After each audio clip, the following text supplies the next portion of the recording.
Welcome to the ADLR Podcast, episode 112. 12? Did I even put the right title? All right, we're off to a great start. I think. Oh, well, fuck it. Oh, no, that's bad. I fucked up. I gotta lower this real quick, then run the intro.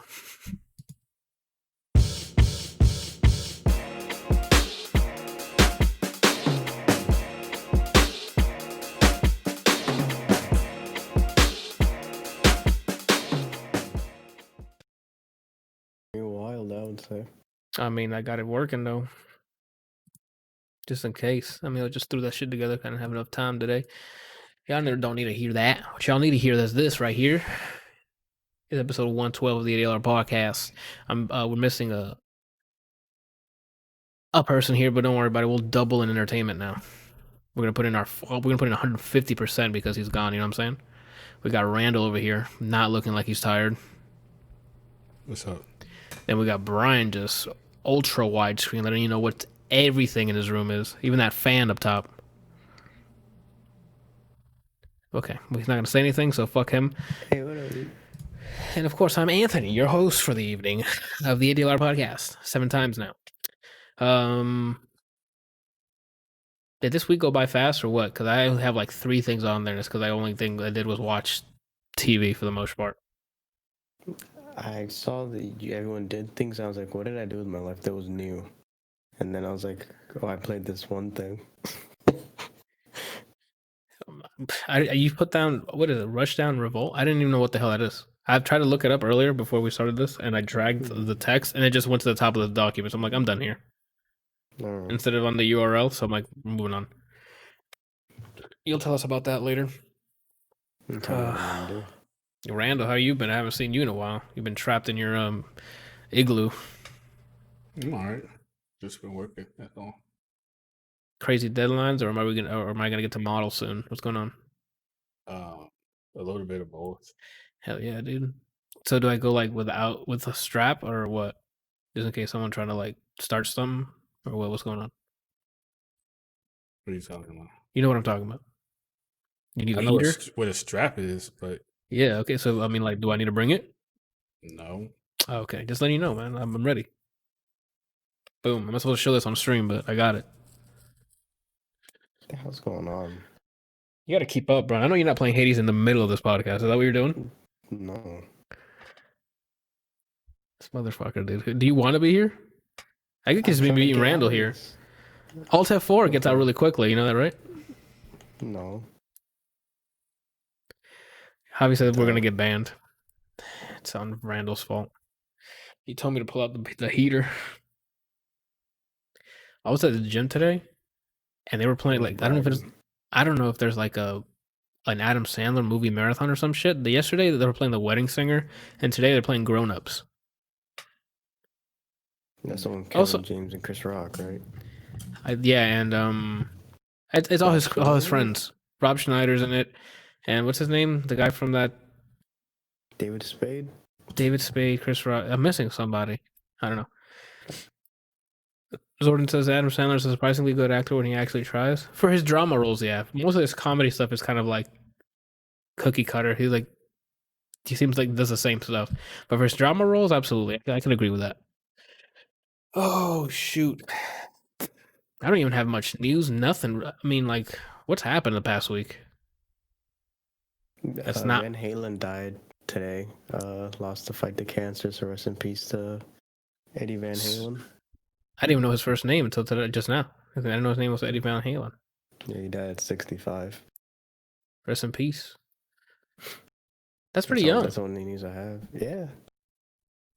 At first, I thought it was going to be because of COVID, but I found out while I was working. No, it was just, I didn't know he had like a long, ongoing battle with cancer. What type of cancer? I don't know. Oh. Zord in the chat says he's an 80s SNL actor. He's out of his depth in terms of comedy at this point. Throat cancer. Oh, shit. I wonder if it was due to all the fucking singing and shit. Maybe something accumulated. I don't know. I don't know how any of that works. I don't either. Anyway. That's the only news I really knew from... I mean, there's other news. Like, we got Crash Bandicoot came out last week. I'm starting that.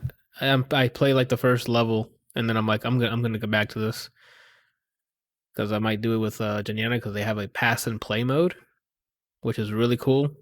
And I'll like get each into. life. You can choose between each life or each checkpoint or both, and it'll automatically say pass the controller when it happens. And I'm like, that's pretty dope. You can do up to 4 players. So that's like really good. If you ever try to do a drunk stream again, that's a candidate. It is. Even if I beat the game, I'd gladly play it again because that's a really good. That and WarioWare are 2 ideas I don't know how we haven't done like a drunk stream too. Because WarioWare drunk, you'll end up like we'll get to the point where we can't even do one mini game. I mean, it depends on the rules, I guess. I guess so. Jordan says, yeah, we need a better emphasis on public health in general. We need a lot of things in general at this point. Just the list goes on and on. Oh, that's my AC, I think. Yeah, I'm freaking out. I heard like rumblings. I'm like, what's going on? I also gotta get my freaking. Go ahead. What do you gotta get? I gotta get my front tire. I gotta get my tires replaced. Period. I just found out today because I had like I think I had a flat or some shit, so I had to get air. And then upon looking at the tires, I have like no grip at all. Just bald, the front 2 kind of tires. And I'm like, oh, that's what rotations are for. So hey, I need you to don't even respect your car, I forget. I want it's at 100-something thousand miles. I want it to die. I wanted like a peaceful like Assassin's like not Assassin's Creed, like Valhalla fucking arrows and just get it over with. I mean, at the same time, you might as well take care of it too, because you don't want it to die while you're in traffic speeding or something. And then don't worry, I'll survive. I have a X-Men ability called Harden. I learned it from Metapod. Okay. So I'm just when that happens, toughen up, and then boom, I'll survive the crash. Right, Randall? This was gonna be this. What this episode is gonna be? It's just gonna be me just picking on everybody. So Brian, you're up. Man, what's up with that hair? All right, Randall, you're up next. What's up? What are we gonna say? Bad thing. On the bright side, within 2 days of streaming again, I got 18 subs. Let's fucking go. That's way more than I got. The sub goal was if I got 10, I'd revisit Marvel 3, and 2 people just donated a bunch of people, so nice. I have that installed. You know what that means? Peanut butter jelly time. Come on, man, it's Foot Dive, bro. Like what? I don't play Doom. Yeah, you do. Everybody plays Doom. If I can do that loop combo, everyone can do it. What are you gonna do? Zero? Morgan? No. I'm by Hulk. Play around with the low tiers. I want to learn Iron Fist. Yo, I forgot Iron Fist was in that game, bro. Exactly. Oh my god. Arthur. Just point Arthur, and then if you lie with Arthur, just restart. I could probably try to make an Arthur team. I would assume I'd do Arthur, Hagar somewhere in there, because if you get too close to me, because Arthur has no dash, because why would they give him a dash? Fucking lariat. Or just don't let him get close to you. If you let him get close to you, then it's over. Just Arthur Morgan? Yeah, dude. Arthur Morgan's in there just... Hosea! And he just shoots up everyone. You know who Hosea is, Randall? You're a liar. I played it in front of you, Randall. You know who Hosea is. It's from Red Dead Redemption. He's part of the gang, Randall. Would you name your horse in the story? You named Keith was in your story mode, right? Yes, Keith is in the story. Because I didn't know you name... I didn't know there was another horse you can name. So I'm like, I gotta name this one. So it kind of defeats the purpose. So I might just have to get another horse in multiplayer and call him Keith as like Kieferson or something. Like it's his son or some shit. I'm there for everything, dude. Maybe one day when they add crossplay, you hear that, Red Dead? You hear that, Borderlands? What do you think's gonna add crossplay first, Borderlands or Red Dead? Borderlands. If at all, Borderlands is gonna add it first. Because Red Dead has no excuse. Because Red Dead has barely any content added. So like they probably have people who are just modeling things. Like they probably have a skeleton crew on Red Dead Online instead of actually making it happen. You know, I don't know. It's probably gonna be Borderlands, if I had to guess. Speaking of which, 2 more games crossplay over the past week. That's what the news is. Rocket League is out free to play and it's crossplay for a long time. And now Apex Legends, as of today, is now crossplay. Oh, nice. So yeah, I'm definitely gonna jump in and play a bit of that. Maybe I'll get like matchmake with some like console players and then I get some free kills. You feel me? Oh, and fucking Need for Speed. I have it installed. Like between Hyperscape, there's a bunch of games I want to play. Like but then new games take priority. You know, people are mad because you have to sign into your Epic account to play on Steam. For Rocket League, probably Apex. Doesn't make any sense, bro. It's an Origin. Yeah, stupid. Like that don't make any sense. Rocket League, okay. That makes sense. I think Rocket League was made with an Unreal Engine, so they prioritize using their tools. But correct me if I'm wrong. What was it made with? Rocket League engine. Unreal Engine 3. Yeah. So of course, they have tool sets already built in, so why not use it? Speaking of Unreal, did you see that people remade, I don't remember which Mortal Kombat, every cutscene, like the old ones, I think it was like Mortal Kombat 3 or whatever, in Unreal Engine 4, they remade all the cutscenes. Oh, I gotta see that with actually updated assets and stuff. Like they remodeled everything. It looks better than original, but it's not like it doesn't look like MK11. Oh, okay.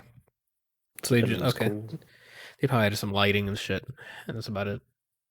And that's something that's some ambient occlusion. Ed Boon teased more people coming to the game. He's gonna reveal it Thursday. But I mean, if it's the leak that happened, I'm not excited. You're not for none of the characters? So 2 of the characters that were leaked, I like as characters. I don't know if you want me to just say the leak or not. Go for it. I mean, who's what? Did they watch this? They don't watch this. The leak is Rain, Melina, and Rambo coming to MK11. Rain, Rambo from like the movie. Sylvester Stallone. Sylvester Stallone, Rambo. Is he voicing? I don't know. Oh my god, dude. Adrian. Rain, I like Rain because his outfit usually looks cool. Purple's a cool color, and I like water abilities. Melina was really fun to play in MKX. I played her a lot, so I'm happy for her. But then Rambo, I'm just like, and none of them are like characters. I'm like, yo, I gotta play this game again. So I think that's the main issue. That's because they don't add Jacko, dude. Once they have Jacko, I don't remember how to pronounce his name. I don't think they're gonna add a manga character. Oh, but they had Terminator, Bryant. Anything's possible. Yeah, and they keep adding movie characters. He was in Dragon Ball Frieza, Resurrection of F. Your move. They had live-action movie characters. Oh. I guess I can just jump into that, because let's get this Dragon Ball thing over with. Season 3. After the movies, this is where we're supposed to get lit. This is when Super starts proper. Super duper? Yeah. And now it's I don't know where to start here. The main content is up to like 3/4 of the season. The last one's like fillers to kind of eat up time, but they're kind of prominent to the story. Anyway, Beerus and his brother, Champa, get into a disagreement. Champa is another destroyer of the 6th universe. Yes, there's a multiverse. I don't remember if I mentioned that at all. But at the beginning of this season, they go into, hey, there's 12 universes, and there's there's a pair for each one. So 6 and 7 are a pair because they add up to the number 13. So each of those numbers are a parallel or a pair that add up to 13. So 1 and 12, 2 and 11, so on and so on. So those numbers, they add 13. Those are the paired universes. Earth's, which is the one we know, is the main timeline, which is 7. The what's it called, is 6. How did we end up at Dragon Ball Super? Because I said Jacko should be in Mortal Kombat, and then Jacko. I don't know how to pronounce his name. I don't know how to pronounce it though. I know he's an elite patrolman. That's all I care about. And he hits you with bang every time, and that's all you need to know. I guess you don't like him if you don't know how to pronounce his name. I guess. I know how to pronounce Vegeta. And I don't like him. Just kidding, he's fine. If anything, Moro should be in MK. Is Moro not? Who the hell's Moro? Or am I mistaking the name of the? He's probably thinking Goro.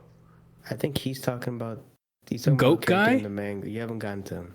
This is a character in the latest manga stuff. I'm sorry. Manga He's in naming someone MK. in Dragon Ball Super. Got the it. Latest manga. You have not Got gotten it. to this. Because he said MK, so I'm like, MK has a manga. I didn't know that was a thing. I thought it was an American brand. Like I don't think they do that. Yeah, I haven't. I'm only in season 4. I'm currently watching season 4. I'm just talking about season 3 now because I completed it, which is the Destroyer exhibition. What he's talking about is not even in the show yet. That's what I figured. Yeah. Because you say it's in the current manga and they stopped. They're not up to date. I know that. Anywho, the first episode, or the first like 2 or 3 episodes is like, oh, okay, thank you, something new, something I can like feast on, new lore. Now they're going to galaxies and talking about the higher ups, like the deities, and we like all this other shit. And then while they explain what the majority of the hierarchy is in terms of like universes and multiverses, because Champa came out of nowhere and they're like, who the hell is that? It's another destroyer. And then that explanation came. They decided to hold a exhibition. I think it's 5v5. Whoever wins takes the 7th Earth or something like that. I forgot what it was. It was because they showed him Earth some food, and they love the food, of course. And they're like, "Oh, we want that, so let's do a 5v5 against whatever." It was a silly fucking bet. Who cares? The cool thing is there's an exhibition match now, so let's go pick 5 fighters versus versus 6 5 fighters. Boom. They go back. They get their 5-5. Earth comes out with Goku, Vegeta, Piccolo, Majin Buu, and Monaka. Which, we'll get to that. That was the loudest fucking movement of a mic I've ever heard in my life. This thing's like screeching. That's why I'm like, is your fucking thing haunted or what? Yeah. Gotcha. Okay. Anywho, the tournament stuff was really cool because I got to see. I didn't know this is a season hit came up. So when the 6 universes people came up like a squad, I saw Swole Winnie the Pooh, Massive Iron Man, some baby Vegeta looking guy, and then fucking Hit, and then Frost, who's Frieza. And I'm like, what is happening? Who are these people? I knew who Hit was because Dragon Ball Fighters, obviously, but I didn't know who Frost was. I'm like, is that what? What's going on? And the little kid ended up being a Saiyan, but it's like a good version of them. Like they were out to help the galaxy instead of just destroy it. And then Frost was apparently like, when it started, there's a plot twist. Also good, like helping people out and stuff. And I'm like, what? Like saving planets and stuff like that, which I thought was like, so they're just doing like an alternate, like a what if scenario, and they just threw them in as characters. But that was pretty cool. Winnie the Pooh, they didn't give a shit about. I didn't know any of his backstory. So I mean, he fought and he was bouncy. He reminded me when the fight started, I thought he was El Fuerte, I think it was from Street Fighter 4. The wrestler. Yeah, because he started and he just began running at, I don't know who he fought first, and jumping down on him, and then running and then jumping down, and he became bouncing everywhere. And I'm like, what the hell is this? So that fight was whatever. Then it was the fight that I really liked was the Iron Man dude who was like all heat and like indestructible armor. That was dope because you had to actually think about how to. He was like Magetta or Magetta or something, Magenta or some shit.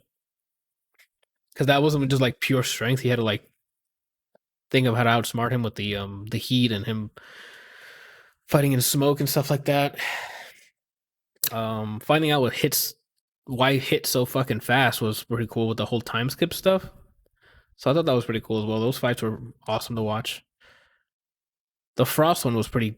It was whatever. Once you find out what was happening, it was like, oh, he was just cheating. Cool. So I thought that was whatever, and then you kind of figure out what the hell is his like a whole like his true backstory anyway. His scheme, yeah. But the Hit fight was really dope. And then I got to meet 2 more characters, Grand Zeno and his bodyguards. And you're like, Anthony, those aren't characters. those are characters. Because when they left, in sync, said later Gator, and then disappeared from the fucking planet.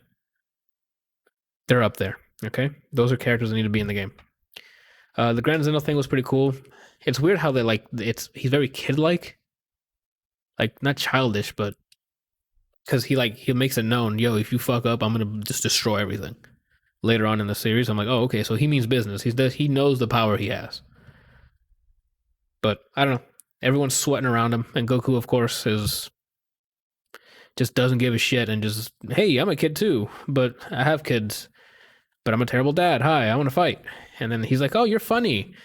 And when his tournament ended, he's like, oh, we got to do this with all the other universes, which I'm assuming is the tournament of power you guys keep mentioning. Correct? Got it. Okay. Because I guess that's what they dropped the hint that they're going to make that. So that's pretty dope. They kind of leave you with bait. It's like, hey, don't leave. Even after the season, we'll be back with more tournament stuff. So I'm looking forward to that because I want to see everybody, like all the universes, like teams. If that makes sense, as they're all, especially since the only one that has like a mirror image is 6, so the rest are going to be completely new people, like completely new warriors and stuff. So on that aspect, I was kind of excited with Goku because I'm like, oh shit, there are going to be other fighters. I get to see like maybe more species, more whatever, because they did a good job with this season starting off with more lore, with how the galaxies are laid out and stuff like that. Summoning the super Shenron, the super Dragon Balls, that was like an acid trip. Because he the thing was made into this massive lizard fucking thing, then they eats them, and then they're going through some space-time shit, and then they see like the spirit of the thing, and then they speak some sort of like divine language to it, and then they get spat out, and then planet-sized fucking Dragon Balls just scatter like if it was on Namek or something, without hitting any other planets or destroying. I don't know how any of that works. The one thing from that I was curious about, because the wish they used, Beerus used it to make a healthy Earth for Champa, or Chamba. I think it's the name Champa. So I would like to see what if there's like an alternate Yamcha there, or Master Roshi, or Krillin, or whatever, because those are like Earth inhabitants. Normally, I would imagine, right? Like what their alternate universe would look like, since they're now that's a thriving. Yeah, like he doesn't get. Like, no one steals as a girl anymore. Like, what happened, like, with Chi-Chi and all them? Like, what does Tien have, like, 5 eyes now? Or, like, I don't even know. Is Chaozu taller now? Or, like, what, you know? Tien's the sidekick and he's blind, and Chaozu's just a swole as a black guy now. That's what I'm saying. Like, and also, like, Yajirobe's probably swole and, like, does things and doesn't run away. I don't know. That'd be great if they showed that. I don't know if they do in the future or not, but. And then once that tournament part was fun. And then they ended it with like another power up, of course. Then the ending of the tournament was like whatever. It's like, oh, we're not your puppets, so they like threw. Oh, I didn't even get to Monaka. Monaka, like the whole, hey, he's not really that powerful and he's just scared shitless. I'm like, I get it. It's to as motivation for Goku and Vegeta, but I'm like. And then that caused the ending to be like whatever. It wasn't like a cool ending. It was just, oh, we're just gonna throw. Because hey, you destroyers don't own us, ha ha ha. And then they both throw. It's almost as almost as bad as the freaking tractor thing we saw, where Goku was like doing farm work, and then Mr. Satan fake hits him, and he flies off the thing. He goes, oh no. But he had a tractor with him because he was in the middle of getting it repaired, so he dropped it somewhere and went to fight. And then he had a fake that he died, or he got hit and hit out of the ring. So he's just like, "Oh no!" Falls down, grabs the tractor, flies away with the tractor. Oh no! And he leaves. So I'm like, that's kind of how Hit died. He gets hit. He's like, "Oh!" And he flies fucking like a mile away. Monaka just basically did this. So I'm like, that's kind of a quick and dirty way of getting this over with. Which was like whatever. And then the fillers after that, it was like them recovering from it. They showed off Pan, like she has powers already out of baby form, so it's like, okay, cool. Not like she's gonna fucking fight Frieza or anything, so thanks for whatever. And then they ended the freaking season with like clone Vegeta because they went on an off-world planet where like this goo thing that you would eat, well, not eat, it like consumes you and your energy and then makes a clone of you. So then Goku had to fight Vegeta in clone form, which is like I've seen these two fight like a bajillion times. So why are we ending this season with this? So that was like a whatever. So besides those fillers, I thought it was a lot better than the first two seasons with the Beerus stuff and Frieza. It was a lot less like those where it's like, oh, Goku's here to just fucking win the day again. Your favorite new character go? Jocko. That was introduced in season 3. Oh, the bodyguards. One of the bodyguards, but it don't matter. They both said later Gator. The left one, who cares? Who did you like more? The one on the left. Because he gave Goku the stank eye when he reached for the fucking the handshake. They both were like, and they're like, yo, if you touch him, we'll cut your hand off kind of look. And the one on the left looked more intense. As in, like, if you were facing Zeno to the left. So Zeno's right. So his right hand man. But yeah. And then they introduced more characters in season 4, but I'll get to that when I finish it. Oh, and you guys didn't tell me the fucking Super Saiyan form. I know I'm not supposed to talk about season 4. Is Rosé. Oh, for Oh my god! When he said that out loud, I'm like, the drip on him. He's like, I call this Super Saiyan Rosé, and I'm like, where's Rick Ross at? He says it in the game. I never heard it. You'll say it. Oh, I've never noticed this. So like they were saying, oh, this is Super Saiyan Blue, and then him turning into the pink-haired one, and I'm like, you have a name for it? I thought it was just him turning Super Saiyan and they moved on. No, he said he had some fucking JoJo ass pose unless I just dreamt of that, and he said Rosé, and I'm like, this or does this, something like that. And I'm like, oh shit, this guy has the drip.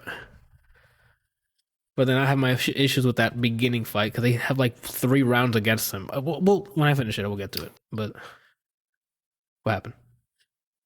No, I just realized what season 4 is. It's Black Goku for now. That's all I know. Unless there's another thing happening after that. And I met Zamasu. Zamasu, whatever it is. You want to say it? I've heard him say Zamasu, and I'm like, I thought it was Zamasu, but there's no E. It's all A's. So I think it is Zamasu. I've been saying Zemasu. Oh, you're an issue. Yeah, man. I don't even know his name. That means he's not my favorite. I liked him a lot. I mean, in Dragon Ball at least. I like that everything he does is just a monologue as to why he's a god and you're not. That's that's actually one I'll get to it when I finish it. I don't like that. Like, he wasted so much airtime just talking. Like, I'm like, but things that he said in previous episodes about his divine justice shit, and he repeats, like, we'll get to that. I'm like, yo, stop wasting my airtime. Someone punch somebody, you know what I'm saying? But then the Trunk stuff was cool too. We'll get to it. Anyway, this season 3 I think was better than the first. Again, I didn't see the movies. I didn't see the Battle of the Gods or I saw them in TV form, so maybe the movies are better than the seasons. But this season 3, I think the tournament part was better than those two. Not combined, obviously, but like watching those two things, except the ending, but like the whole let's throw. But I thought that was pretty dope. So season 3 is picking up. So hopefully, and now with more and more lore getting added to it, with like all the Kais and the Supreme Kais, and I got to meet another, like 2 more people that are like Whis, and I'm like, hello? Who are these guys? Can I be one? And then Jocko is still fucking hilarious. I mean, he's kind of empty, or not empty. Like, oh, I have. Dragon Ball's getting really cheeky, bro. Like, there's like, I think it's the Elite Patrolman's like boss or commander's like a squid, right? And he's green and he has a crown on him. Anyway, after the fight, he went to go congratulate Goku or whatever the heck it is, and Goku shakes one of his squid things, and he's like, "Oh, that's a penis," but not outright. So, but he's like, "Oh, that's like a." He says it like an internal organ or something, and he like blushes and looks at him, and I'm like, so Goku just like shook this man's cock in equivalent in public, like that's what he just did. Oh my god. So that I'm when and then the season 4 thing I told you about earlier, the black thing, and I'm like, what's happening? But we'll get to that next time. And that's it on that. Did you say you saw all of Super, right? Mm-hmm. Did you like 3 more than the 2 movies or no? Like that tournament or no? Or did you like Beerus's introduction movie first? They're better. Out of everything that I've seen, I mean, up until season 3. Not I know Tournament of Power, everyone's raving for it, but let me tell you, like up to season 3. If you had to rate the first 3 seasons, I guess, which is the Beerus, Frieza, and the exhibition, I guess. He's got. I'm probably gonna pick the one with Beerus, just because I like Beerus. Gotcha. His comedy's growing on me. Like he's getting funnier and funnier. That's another thing I do like about. I'm starting to like about Super. It's more comedic. Like it's not taking itself too seriously. Like there's a lot more jokes in there, and they're kind of self-aware about everyone's characteristics. Like everyone knows Goku's fucking dumb, so they play on that. And everyone knows that Vegeta's always fucking angry, so they play on that. Like it's a bit more self-aware, which I like. I did not plan for this, but we're both wearing Dragon Ball shirts. All of us are. Mm-hmm. Yeah. Yeah. Yeah. I haven't seen that character yet. I guess that's later. That's in the Tournament of Power, I'm assuming, right? Yeah. Okay. Yeah, that Tournament of Power better be lit. Because the amount of fucking people are just like, yo, wait till you get to Tournament of Power. Wait till you get to Tournament of Power. I'm like, this hype is like... It's literally... There's the prelude that leads to it, which is things. And then after that, it's just a whole season of who's that guy? We gotta fight him. And that's the whole thing. Oh, okay. Things. You basically just hit me with milestones, but we have things to tell you that you aren't going to comprehend. But those things, you'll love. So come on over for the things. Yo, Journey to the Savage Planet is awesome. Oh, speaking of revisiting games, bro. You know what I loaded up over the weekend, bro? Minecraft Dungeons. Minecraft Dungeons. You got it. They changed up a bit of the stuff, Brian. Like the shop now, it's a shop. It's not like, oh, you just get randomly, you know how you just throw in like the it's like gambling. The shards and gambling. Well, now it's a shop with 6 slots that you unlock more slots by saving heroes in the actual game. So you can shop and like, oh, I want this, or you can re-roll the shop if you don't like anything on there. I'm not gonna lie to you, I prefer not knowing what I am because I can feel like I'm gambling and there goes all my money. Oh, I guess so. And then now they added another stand that you can gift your items to your other players. So I can just walk there and give you like an elbow if I don't want it. Yeah, which is pretty cool. And they added a bunch of like. Anymore. Oh, I played it over the weekend. I'm like lit because I wanted to try the DLC, but I was like too low level on the Xbox. But a lot of like quality of life stuff were added, and like the world map has more informative stuff. Like, oh, you haven't unlocked all the chests here, secret chests here, and oh, there's still people to save here and stuff like that. I do have it installed still, bro. Lit, and they're adding crossplay soon, so. Apparently, it's Hispanic Heritage Month. Yeah, that's what I keep hearing, but ain't nobody make a tribute video of me. So what's going on? Well, internet. Sure there's a clip of you rocket jumping with a shotgun. We can just bring that back. I don't know what you're talking about. That never happened. I don't remember. I forgot what the context was. Was I playing for like a long time, or was it, I don't know if that was like a long session of me playing and I'm like just shooting the ground with a shotgun. I don't know. Either way, I played that and I was like, man, I forgot how good this game is. I haven't revisited Marvel's Avengers because Hades 1.0. Yo, talk about it. Hades is like taking over for me on Switch. I'm just like, oh, time for lunch. Watch an episode of Dragon Ball and then fucking do a run and die. Beat the game already. I can't. Everyone's over here beating it before me. I can't. Once I get to Elysium, I can't. I'm fighting both of them. It's something about it. Like I freak out, or like I can't manage. Like me dashing and keeping track of that pink dot where he's gonna throw the the thing, I'm like, I got it. And then I end up, I'm like, I guess I was not positioned correctly, and it still hits me, or I mistime my dodge, so he throws it as I'm exiting my last dodge. That makes sense? And then I get hit, and I'm like, damn it. And then I get swung on, like... Do you still go for Asterius first? Yes. Stop. It's because that's the easiest one I can, like, I know his what's it called? Like, the last thing I need, because he can jump and it hit me. Well, the other one, I can know when he's about to attack. Like, if he's off screen, if Asterius is off screen, he can jump in and do this, and I have no idea. Whereas the other guy, since he's off screen, I still see his pink dot. I'm like, oh, he's about to attack. So I can still try to dodge his while still attacking Asterius. That makes sense? Yeah, but it's so easy to kite Asterius. I don't know. I'll try it, I guess, but... I'm trying to tell you, make sure before Theseus is dead.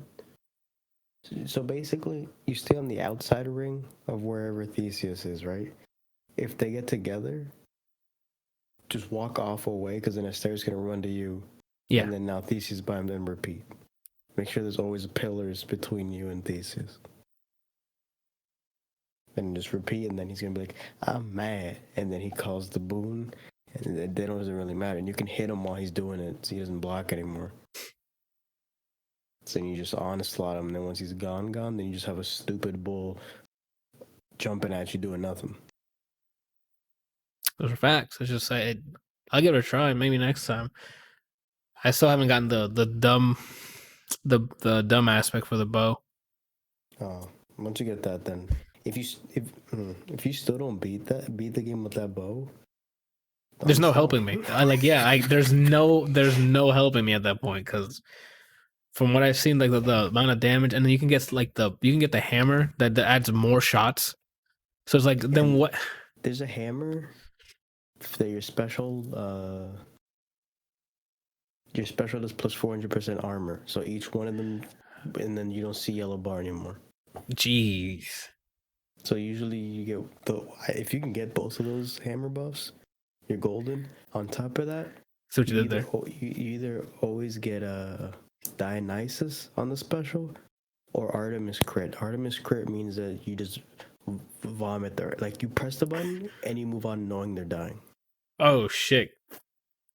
You just deleted them. You just scheduled deletion, is what you're saying. Yeah. Got it. We'll get to it. How the hell did we get to Hades again? You went back to Minecraft, and then I was like, I wanted to go back to Avengers, but Hades 1.0. So yeah, we still have to actually play to that as well to finish some of the mission chain. The Hive stuff. Yeah, the Hive stuff, and I think there's another mission chain after that.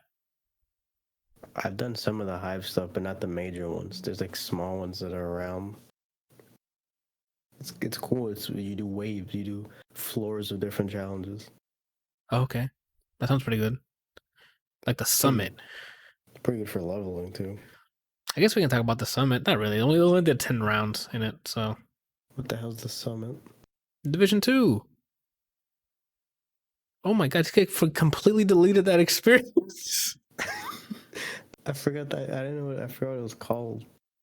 It's the summit. It's basically like the Mortal Kombat arcade mode where you go all the way to the top, but it's floors, and you get randomly generated rooms and randomly generated enemies, depending on the difficulty. And the higher you get on the summit or the building, the more difficult it is. And we got to like floor 10. What's up? My only complaint is that all the rooms have so many fucking walls of bullshit, so there's no like great spot for my sniper turret to sleep everybody. But I mean, it was sleeping people. Yeah. So like, I don't think you can complain, because there was parts where it's like I didn't have to shoot anything. It was just bang, bang. All right, bro, we can move to the next room. It's like, oh, okay. Well, I'm glad I'm here shooting boxes. So it's whatever, but I don't know. It was fun. We only got to level the 10th level, before shit started getting weird on my end, my internet connection. So we got to get bounced out of it. But I can only imagine on the hardest difficult, like getting to like floor 70 or some shit. Like that sounds like you got to roll in there with a squad, because they'll spawn people like right behind. Like they'll open the door behind you, and then there are people just bum rush you. Can you invite people once you start the run, or Or no? No, I think you know how you can go back to the main lobby, like it said, or go by the tens. I think that's when you can add more people. Okay. I think I'm not entirely sure. We can always just try recruiting Cobra. I would rather him host it then. That way he doesn't have to worry about latency Oh, you're right. because he's way out there. So last thing we need is like him joining us and then like have 160 ping. Yeah. That'd be bad. Oof. I don't even know what to throw this at. Brian, actually, let's get Brian's Rushdown Revolt. Oh, what the hell is that?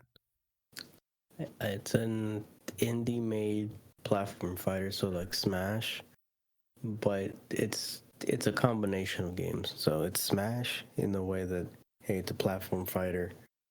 Certain attacks, you can either knock them off to level, or there's a health mechanic, but I'll explain that later. Mixed with Guilty Gear. So you know how you can Roman cancel in Guilty Gear and then essentially do what you want after? No. They have a mechanic called Spark, where when you land a hit, you have a spark on you, and then you so let's say I slap you. Okay, so better explanation is Roman cancel plus turbo mode plus smash. So you slap him, you press a button, it does like you canceled out of whatever you're doing. Okay. You press another button after every time you just keep landing like combos like that. So think of turbo mode, but this is how you turbo mode is by canceling. Is there a mode where you just have that enabled? What do you mean? Like just turbo mode? No, not that I know of. When they ask you for feedback, let them know that they need to add turbo mode. But I mean, this one you can just press a button and then do another button. Imagine not having to press the button. So what about that health system you were talking about? The health system, everybody is like 125 health, right? There's different phases of your health bar. Once you knock them down, it's like your health bar goes medium, so now you have like more knockback.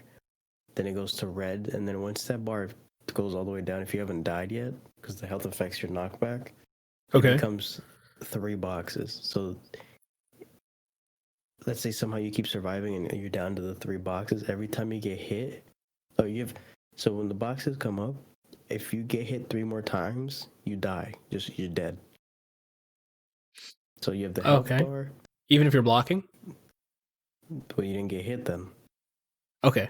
I don't know if it hit like if like an attack connects in any way, whether it's blocking or actual health damage. Not only do you have like higher knockback because you're at the furthest down you can get for your health bar, but if somehow you survive like good DI whatever, up into that 3rd box and you get hit, you're guaranteed dead. Like Mega Man, it just and just but you can also still play it like Smash, where you can get them off the level and just spike them. You don't have to worry about doing all that.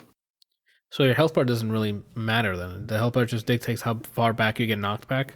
Yeah, and if you still survive, then it becomes you gotta. Okay, that's weird.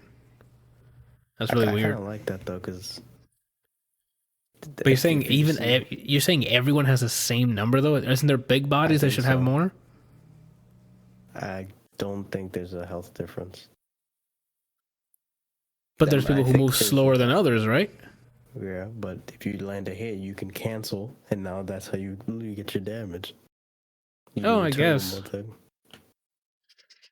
Oh, does the turbo mode, I'm assuming, scale damage? I don't think so. I didn't notice that. So with one turbo mode, if you have the infinites, you can just fucking all the way back down to the 3 health things, to 3 boxes? It's still like a Smash game, so you can DI out of combos. Oh, but it's perfect mode, like it's turbo mode, so I can just hit like square triangle, whatever, and just keep doing that. No, you have to hit attack button, cancel it, and whatever, but even in turbo mode, because it's a Smash game, you can DI and get out of something. I don't know, Brian. When we played turbo mode, I was grabbed out of the air and thrown right down to the fucking bottom of the screen, so I couldn't DI the fuck out of that, so that's what I'm saying. Like, just letting you know. What was my DI there? No, you didn't DI then. Oh, okay. The game is small and a lot of the characters are from another indie game that failed. That game was it was like a Smash clone, but it was so awful. And then Which one, Brawlout or Brawlhalla Icons is what it was called. Def Jam? No, just Icons is the okay. name. And then they reworked the characters. There's only like maybe 6 or 8 characters, but they have like different archetypes. So they have a grappler lady. They have someone who's basically Captain Falcon. They have a guy with 2 guns that I made. Is his name Agent 47? No, it's Raymer. That sounds like the guy from, was it StarCraft? Isn't it Raynor or something from StarCraft? Rayner, yeah. Okay. But he's voiced by Steve Bloom as well. Raynor or your guy with the double guns? Raymer. Double guns. Okay. So that's another reason why. And he says bang sometimes, so.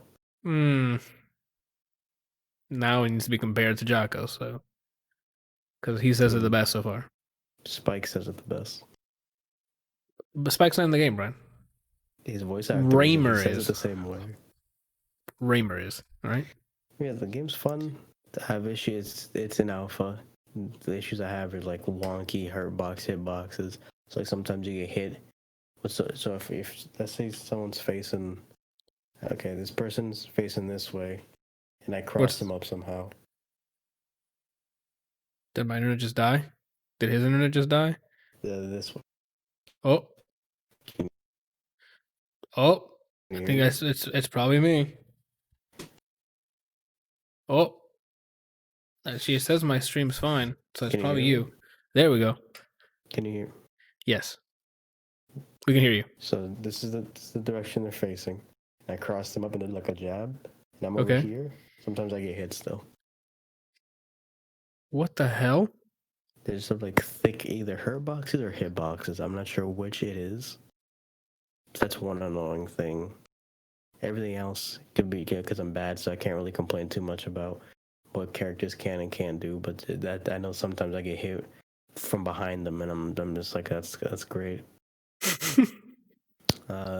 Game's fun though, definitely fun.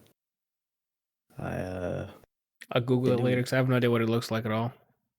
They already do tournaments for it. They did like a tournament last weekend. Brian, the FGC does tournaments for literally any game. That's a fighting game. Oh yeah, name 12.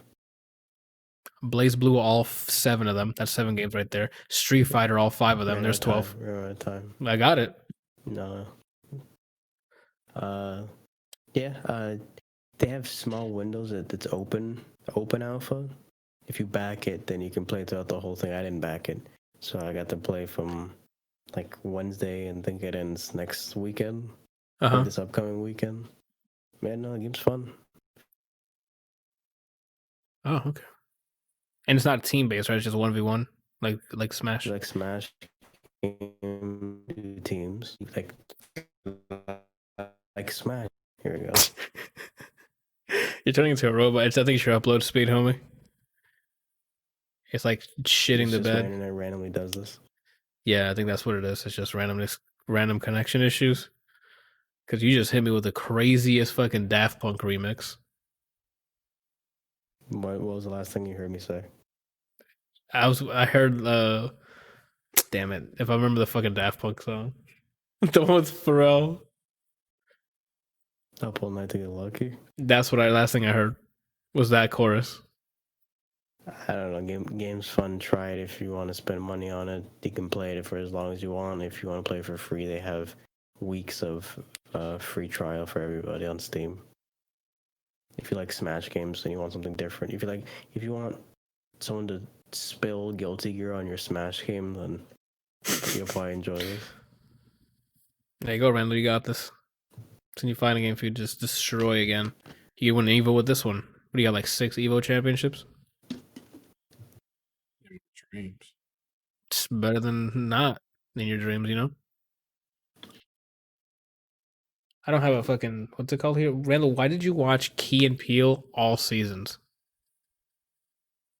I don't know. It just felt like it. Have you seen them before, or is this your first time running through the show? I've seen most, but I know I didn't see all of them. But now I can say I've seen all of them. All right, Randall. It's going to be an easy question for you to answer. Key and Peele, Don't compare it to Dave Chappelle. Or Dave Chappelle show. I The can't- show, not the comedian, the I stand-up. can't answer that question. You need to answer that question, Randall. The cat's under The only cat's reason why die. I would say Key and Peele is better is because their content is more up to date. Got it. Javi in the chat says Key and Peele's Chappelle show too. Like the sequel to Chappelle show. That's what he's saying. No, man, it's two people against one. That's not fair. It's always fair, Randall. What? Randall, you of all people should know. I'm just now experiencing it. Weiss went up against two Super Saiyan Blues, Randall. No problem. So it doesn't matter the amount of It's people. Weiss, though. Oh, He's more pop. The only person that's more powerful than him is Grand Zeno. okay. Well, I'm just letting you know that there's more. Well, There's more people more powerful than him. because I heard Weiss say verbatim, "I can't hold a candle to this guy," and it's I think Zeno's Weiss. He's like a short dude. Anywho, Chappelle could be Weiss, Randall. That's what I was asking. He could be your Weiss. I don't understand what you're trying to say, Randall. You're trying to say Key and Peele's better because there's two comedians? I still don't know if you're saying which one's better or which one isn't. No, he said he likes Key and Peele better because it's a more up-to-date content, like modernized. The only reason he would say it. Yeah, because it's up to date. Right. So you saying Chappelle's show you like more? As I said originally, I can't answer that question.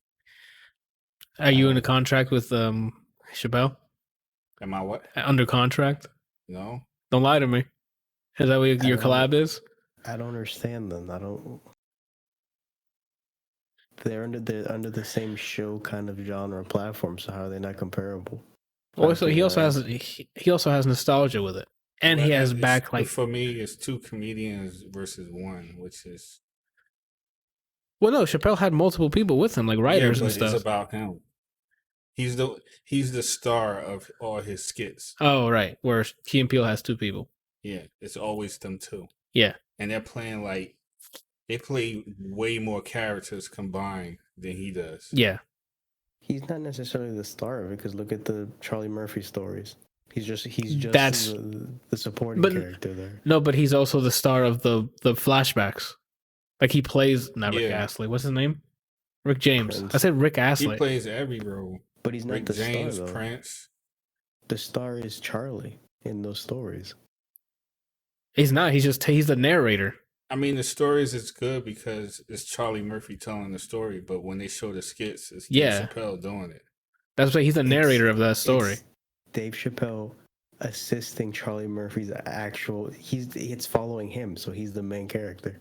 I can't agree with you there. He's the narrator, and then the narration's funny, but the skit is he's the one in it, and it's about him. He is in it. That's true. I'm sorry. He does like the one when they go to the club the first time. He's walking in with he is in it. I forgot. Yeah, because there is my bad. It's literally following him. I thought he was just talking. Yeah, because he's in the fucking video. Oh, my bad. I completely forgot. So, what's your favorite season, Randall? Of what? Key and Peele. I don't know. I like them all equally. All right, then what's your favorite skit? They're all really good, man. They're not all equal, though. It's kind of hard to. Usually, it's difficult to say that. Okay. But their content is really good, man. Then I haven't laughed that hard in a while. Like really laugh really hard, like stomach hurting, laugh hard. All right, then what is sore spot? What happened? He said, "So I'm not funny to you." I said we're not. Oh, we're not funny, Brian. In comparison to Key and Peele, we're not funny. Watch this joke. You ready? I don't have to listen to it. Moose. All right, so then the answer this: you're not gonna. It seems like you're not gonna settle on one thing. So, what's the first skit that comes to mind? Go. It's funny because as soon as you say that, a whole bunch of them go. But they come up in order, Randall. So, what was the first one that came up?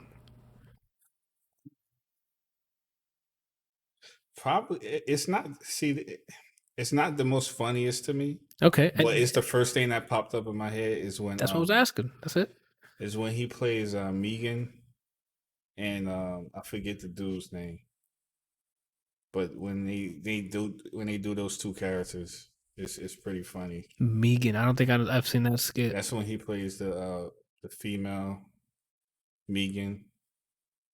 I don't think she talks like this, you know. I don't think I've seen it because I haven't seen a lot of Key and Peele. So like okay. I don't. I only seen like videos Brian or like E-Man or Joan and them show me. Like I haven't actually seen the show because it's like she'll be talking regular woman. Like there was this one episode where she was talking. They were on a date in a restaurant, and she was talking to him regular, and then she just started blacking out on the waiter.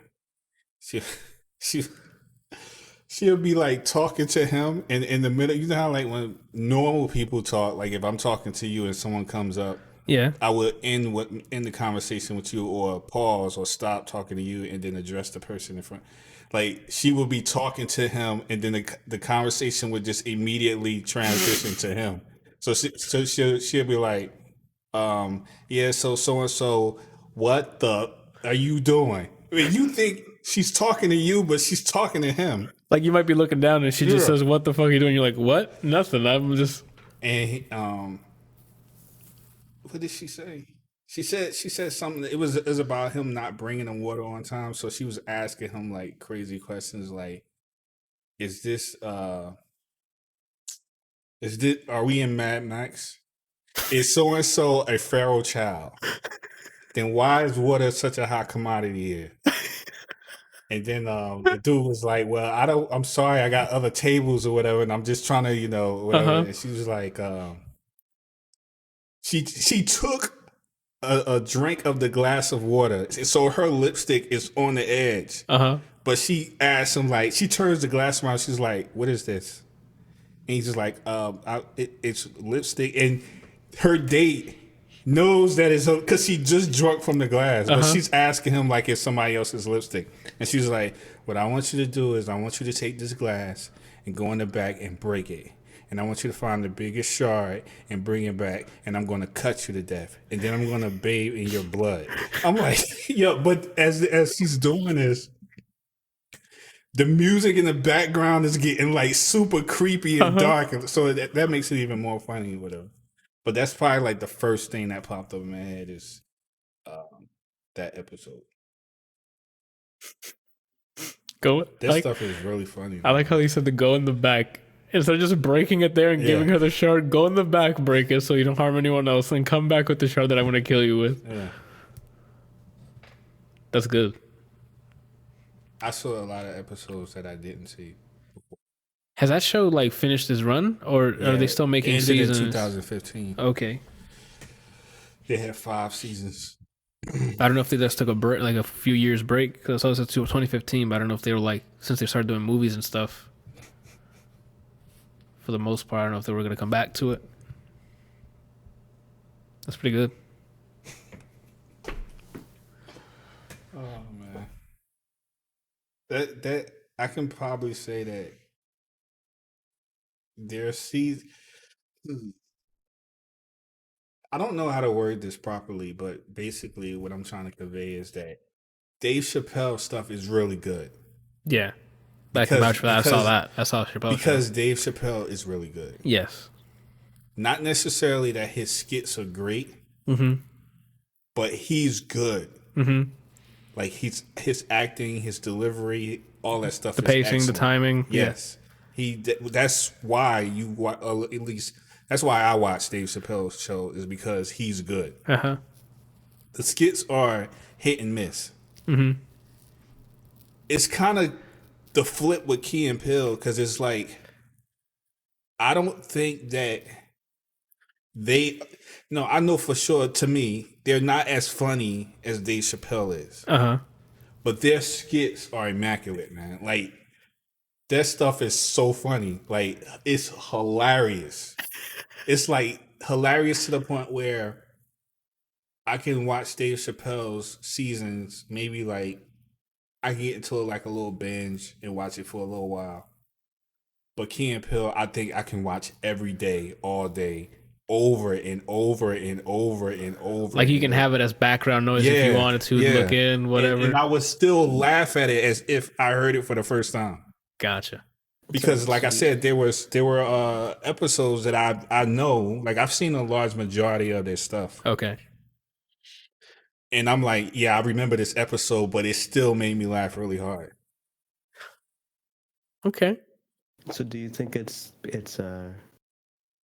performing ability versus writing ability? I guess when you're comparing the two, like Chappelle knows how to perform, or he basically just talks to you, but like his skits are kind of just it's just him performing that makes the skit good, and then you're saying it's the opposite where the execution of the skits on Key and Peele is not the best, but just the actual writing of it's good.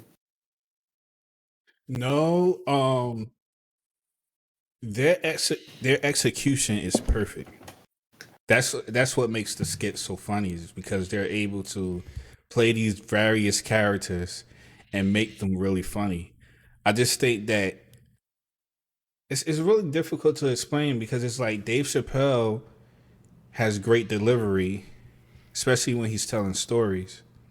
But then it can also be said the same thing about Key and Peele. Like, their delivery is good because they're playing a part of a character, and depending on how they deliver that character or deliver those lines will determine whether or not it's funny.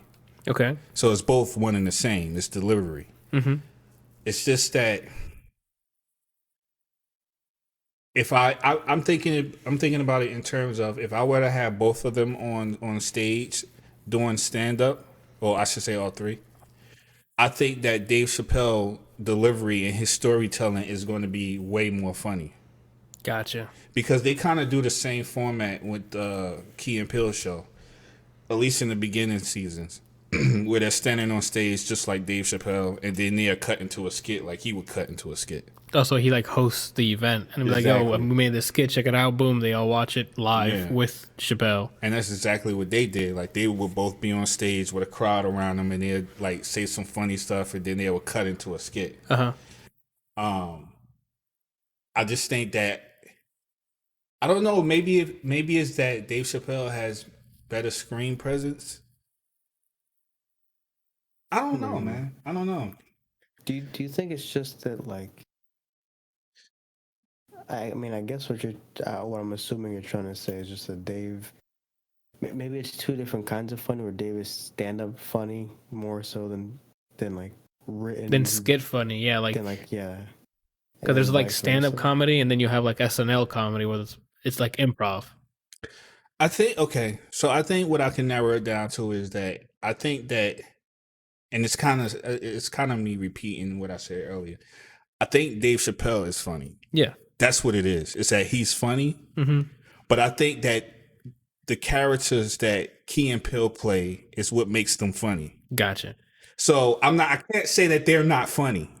Them as people. Yeah. I can't say that they're not funny, because obviously they are. Yeah. But I think what makes them funny is the characters that they play. That they developed and now are acting. Yeah. Mm-hmm. Versus Dave Chappelle, he doesn't have to play a character, and he's still hilariously funny because he's funny. Gotcha. Yeah, I think it's that. That makes more sense to me. I wonder if they even do stand-up. I know they did Mad TV back in the day, both Key and Peele. And I know that they do writing a lot, like for other shows or for other comedic things. Or, I mean, Peele now directs and things like that too, but I don't know if I've ever seen any of them do just stand-up.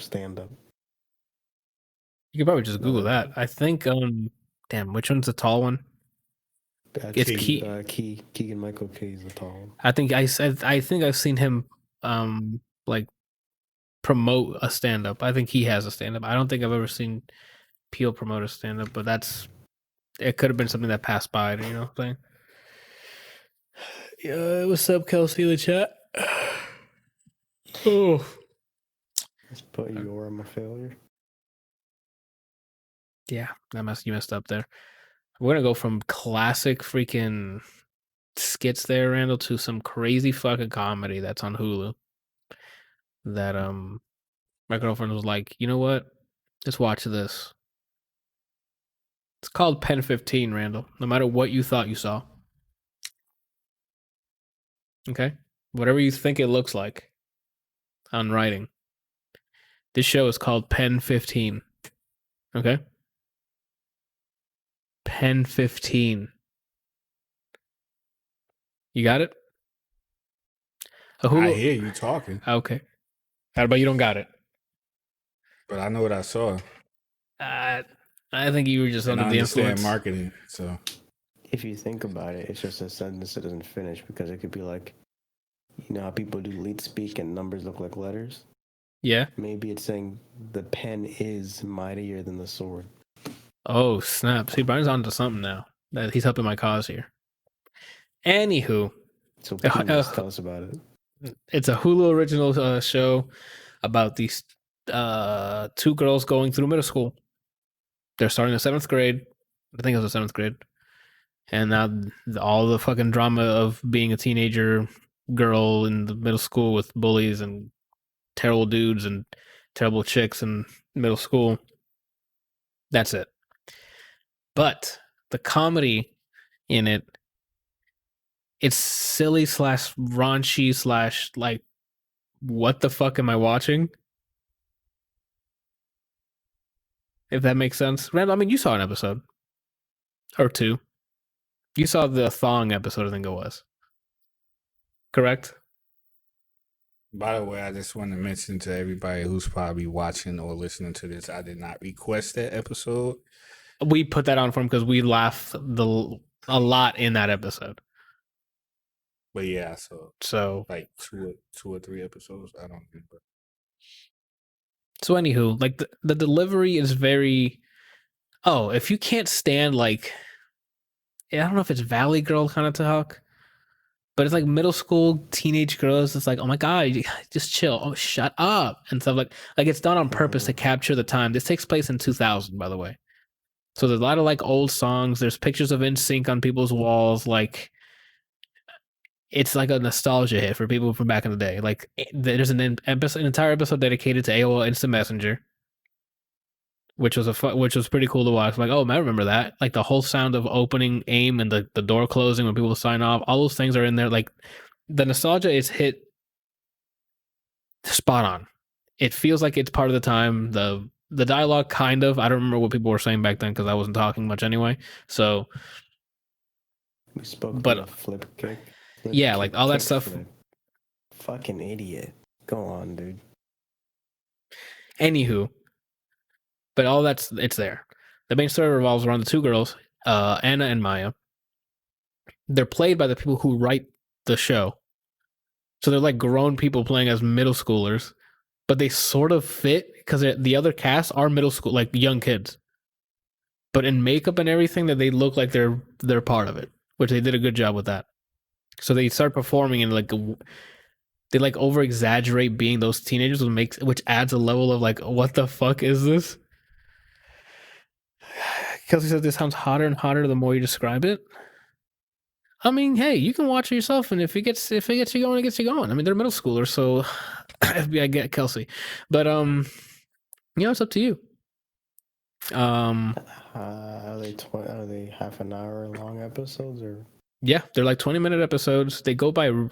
I thought there were there's some episodes that so much happens in it. I thought they're hour-long episodes. So I'll get to that. Like the comedy is done. It's depending on your level of like, okay, this is not. Sometimes it gets too raunchy. Sometimes it gets like crazy. There's an episode of masturbating where the girls find out about masturbating. One of them do, and then the comedy gets crazy with that. Like it gets funny. Like it gets to the point where you're like, what? And then you're like, what? And then you just start laughing. But the thing that this show also has, it sneaks up a bunch of like real life drama between each of the characters. Like Anna's character, the blonde one, comes from a family who like they fucking hate each other and looks like they're going through a divorce, and that actually affects the character in ways that gets brought up. Like it's a lot of fucking crying scenes. So like if you can't see like young girls crying stuff, like that's a bunch of it. They do a good job of them like actually crying. Is this Big Mouth? No, this is Pen 15. I haven't seen Big Mouth. Is Big Mouth? Isn't that Bill Burr's show? Or am I mixing that up? I think Bill Burr has a animated show, but maybe I'm mixing it. Anywho, but yeah, all in all, like the first season we went through it, and then we started watching the second one, which ended up being the first part of the second one due to COVID. So like they were filming most of it, so the first 7 episodes were out. 7 episodes or 5 or 6 episodes came out, so we saw the first half of this season. And yeah, there's a bunch of characters in there with their own comedic, like teenage performance, if that makes sense. Big Mouth is Nick Kroll, I think. Oh, okay. Kelsey in the chat. Oh, Big Mouth is the one with John Mulaney. Bill Burr's is F is for family. Oh, that's what his was. My bad. But Big Mouth is about the kids coming into puberty. Ah, okay. This isn't an animated show. I think Big Mouth's an animated show. This is live action. But yeah, I recommend it. We went through the first season, and when like we finished the second one, caught up, and we were like, oh, we're kind of bummed out that there's no more. So because like the second season, I think was a better season than the first one. Like it got completely better because again, it started including more of the drama stuff, more drama in the comedy, and they mixed well. So I'm like, okay, it was the dramedy started getting better and better as the show kept going.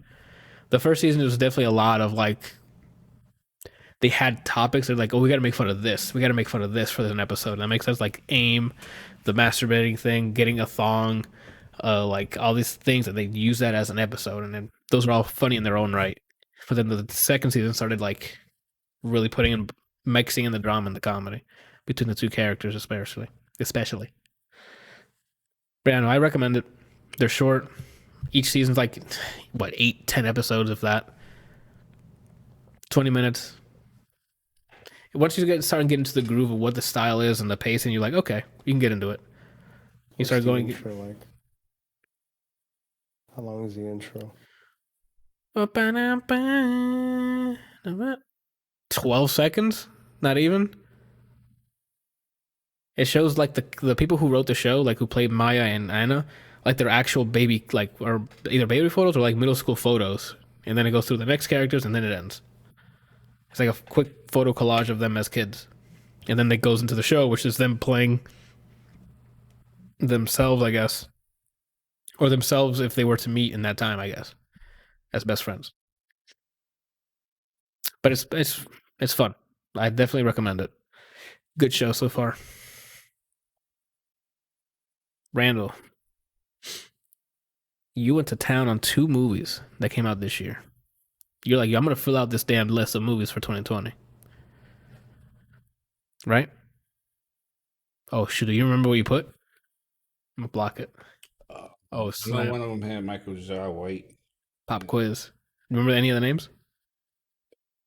Comes to sudden death. Damn it.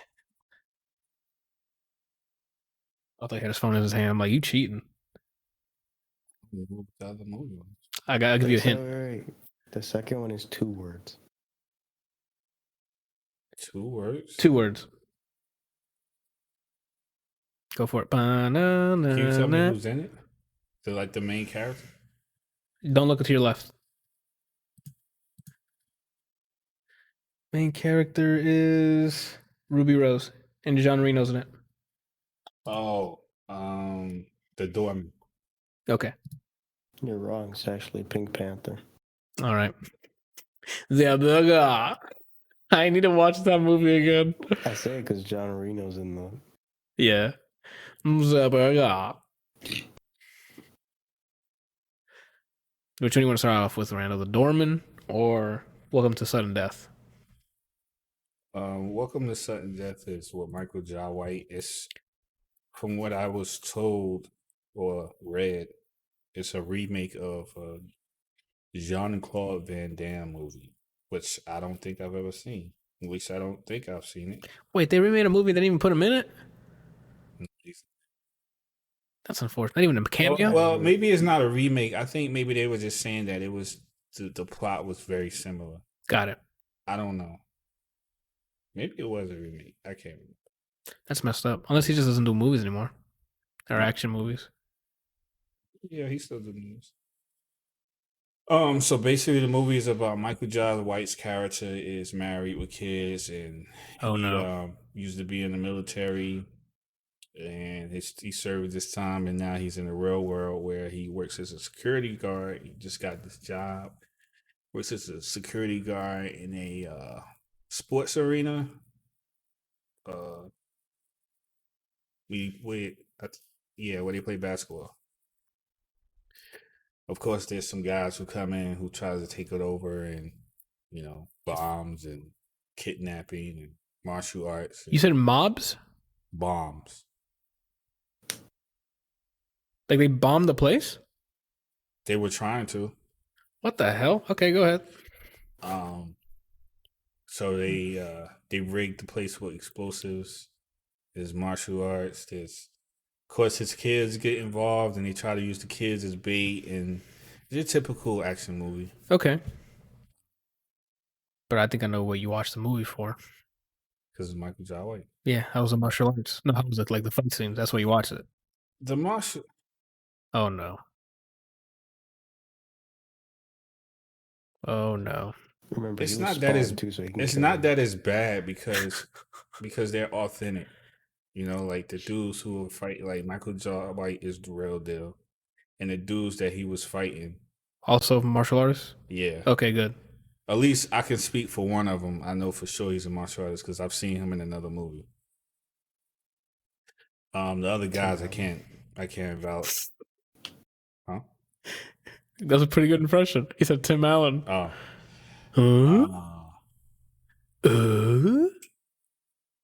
That's pretty much the movie.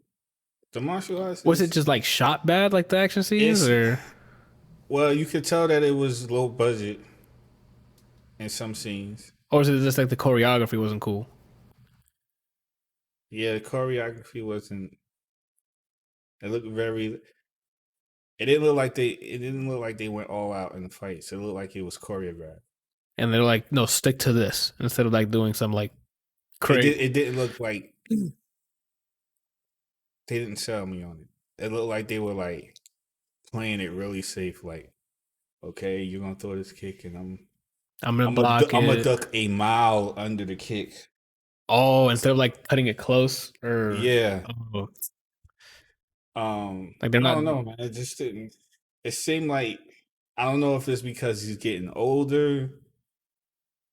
I refuse to believe it's that, because Jackie Chan still can move. So I don't know. I don't know what it was. Jackie Chan's also a different breed, man. Like, maybe you just want more plot with your martial arts now. Maybe it's not good enough. Think of that. Maybe you need a most of the time when I it's a reason. What do you say? That you need, that the people you're watching need to have a better reason while they're roundhousing people. Oh, I mean, usually when I go watch a movie that has anybody that I've known for martial arts, I don't really like. I hope to see a good movie with a decent story, but my number one purpose, is to see them perform. To see them do martial arts. Secondary purpose is a good story. My eye, dude. So it's like the story was mediocre because it's been done 8,000 times. So the next thing to fall on is hopefully the martial arts is like stellar, which it wasn't at all. It was like, it gave me like a TV show vibe. Like if you're watching like those, I don't know, like one of those like CW fight scenes or something. Yeah. No offense to CW, I haven't really watched the show. I don't think I've seen a show from your studio in quite some time, actually. I don't watch any of the superhero stuff. I'm just gonna say this: if Michael Jai White ever sees this video, I want to let you know that I'm a huge fan of yours. Yeah, and I love your work. And I'm not by any means speaking down on your performance in this movie, but I've seen everything that you've done, and I know when you're going in, and I could tell in this movie that you wasn't going in. Like, this wasn't like authentic Michael Jai White martial arts. This was like, and I don't mean this in no disrespect, but this was like like a cash in. Let me get a check. Yeah. Type job or movie. Yeah, Denny, when you make the Twitter post, make sure to @ Michael Jai White for this one. Yeah. I mean, I would like to have him on here. Yeah, I got questions for him. Can you imagine that be our first guest? He's like one of my top. Not first guest, but I mean like a first celebrity. He's like one of my top. He's one of my top martial artists. He's good, man. Like a lot of people don't know how good he is because you don't see him in a lot of Hollywood movies. But he's like really, really good. Really good. But he doesn't. What's funny is he was in The Dark Knight and did no martial arts whatsoever. That was unfortunate, yeah, because he was just the king bot, like a boss. And I don't get it. I mean, like he's up there with like Jason Statham and Jet Li and all those guys. He's just as good as any of those guys, but he doesn't, for whatever reason, he doesn't. I can't think of the last big budget movie he was in other than Why Did I Get Married? I think that was the last huge budget movie that he was in, which had nothing to do with martial arts at all. And I don't know, maybe I find it hard to believe if I heard someone say, well, he said he wanted to lean more towards his acting performance and it could also branch out or whatever. It could also be like they don't want someone like that going up against, like, no offense to Christian Bale or something. Like if you were to fight him, you'll probably see the difference in combat ability, unless they have to swap Bale for like a stunt person to keep up. I don't know. I feel like the thing is probably that it's too late for, like, he's typecasted. So maybe he does want to do more things, like maybe Joker, where it's less roundhousing, but no one's gonna put him in like a movie that big of a budget. Like they don't want to bet on him getting what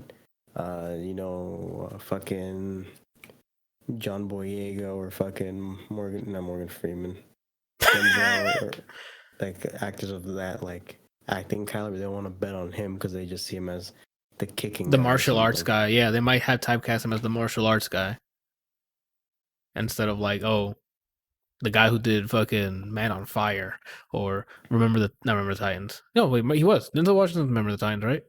Yeah. And then oh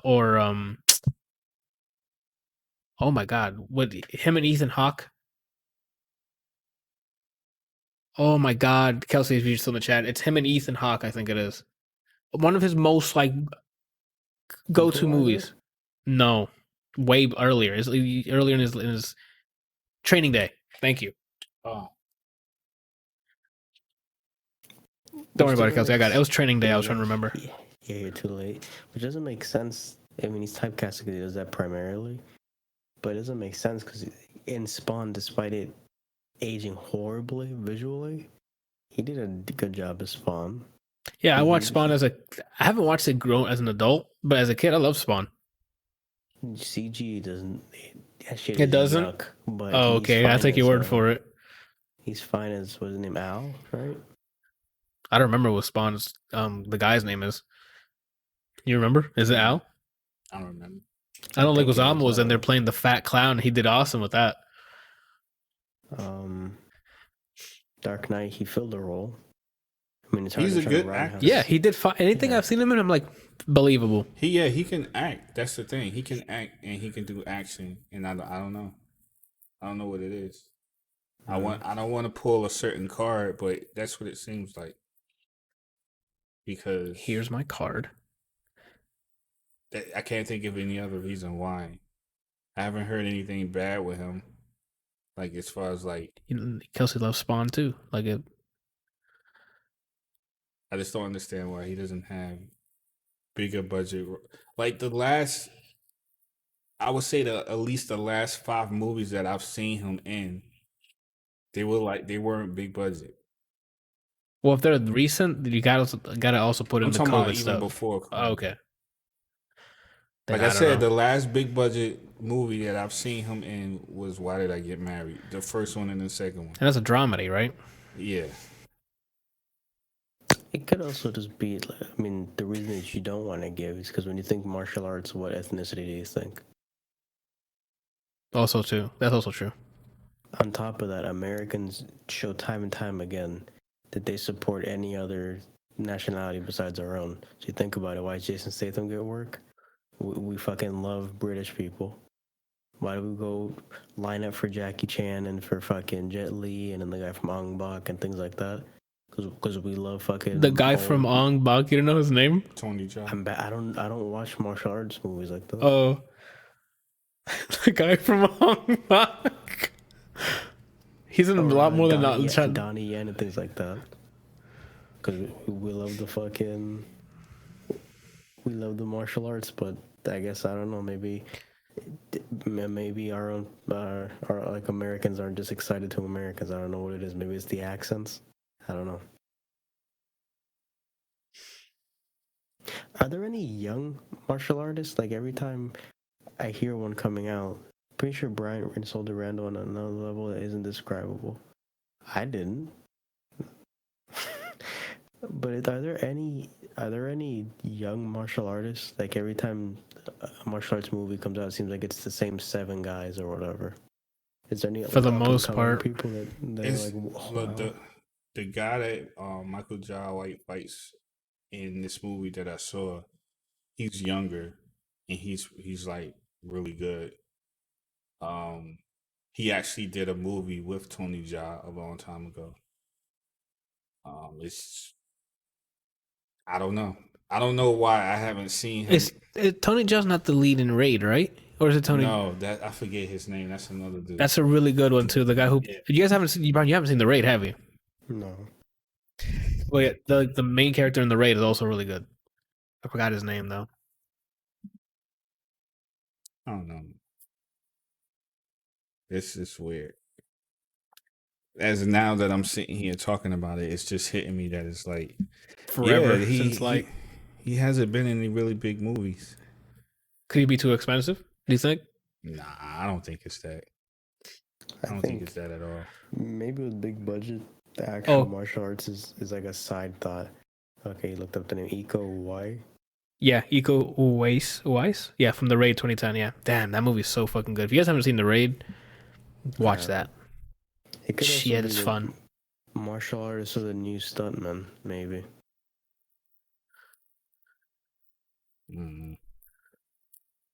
I don't have an answer for it. I wonder if he is that though. What? Maybe he has stuntman roles on big budget movies. Have you checked? No, he's not a stuntman.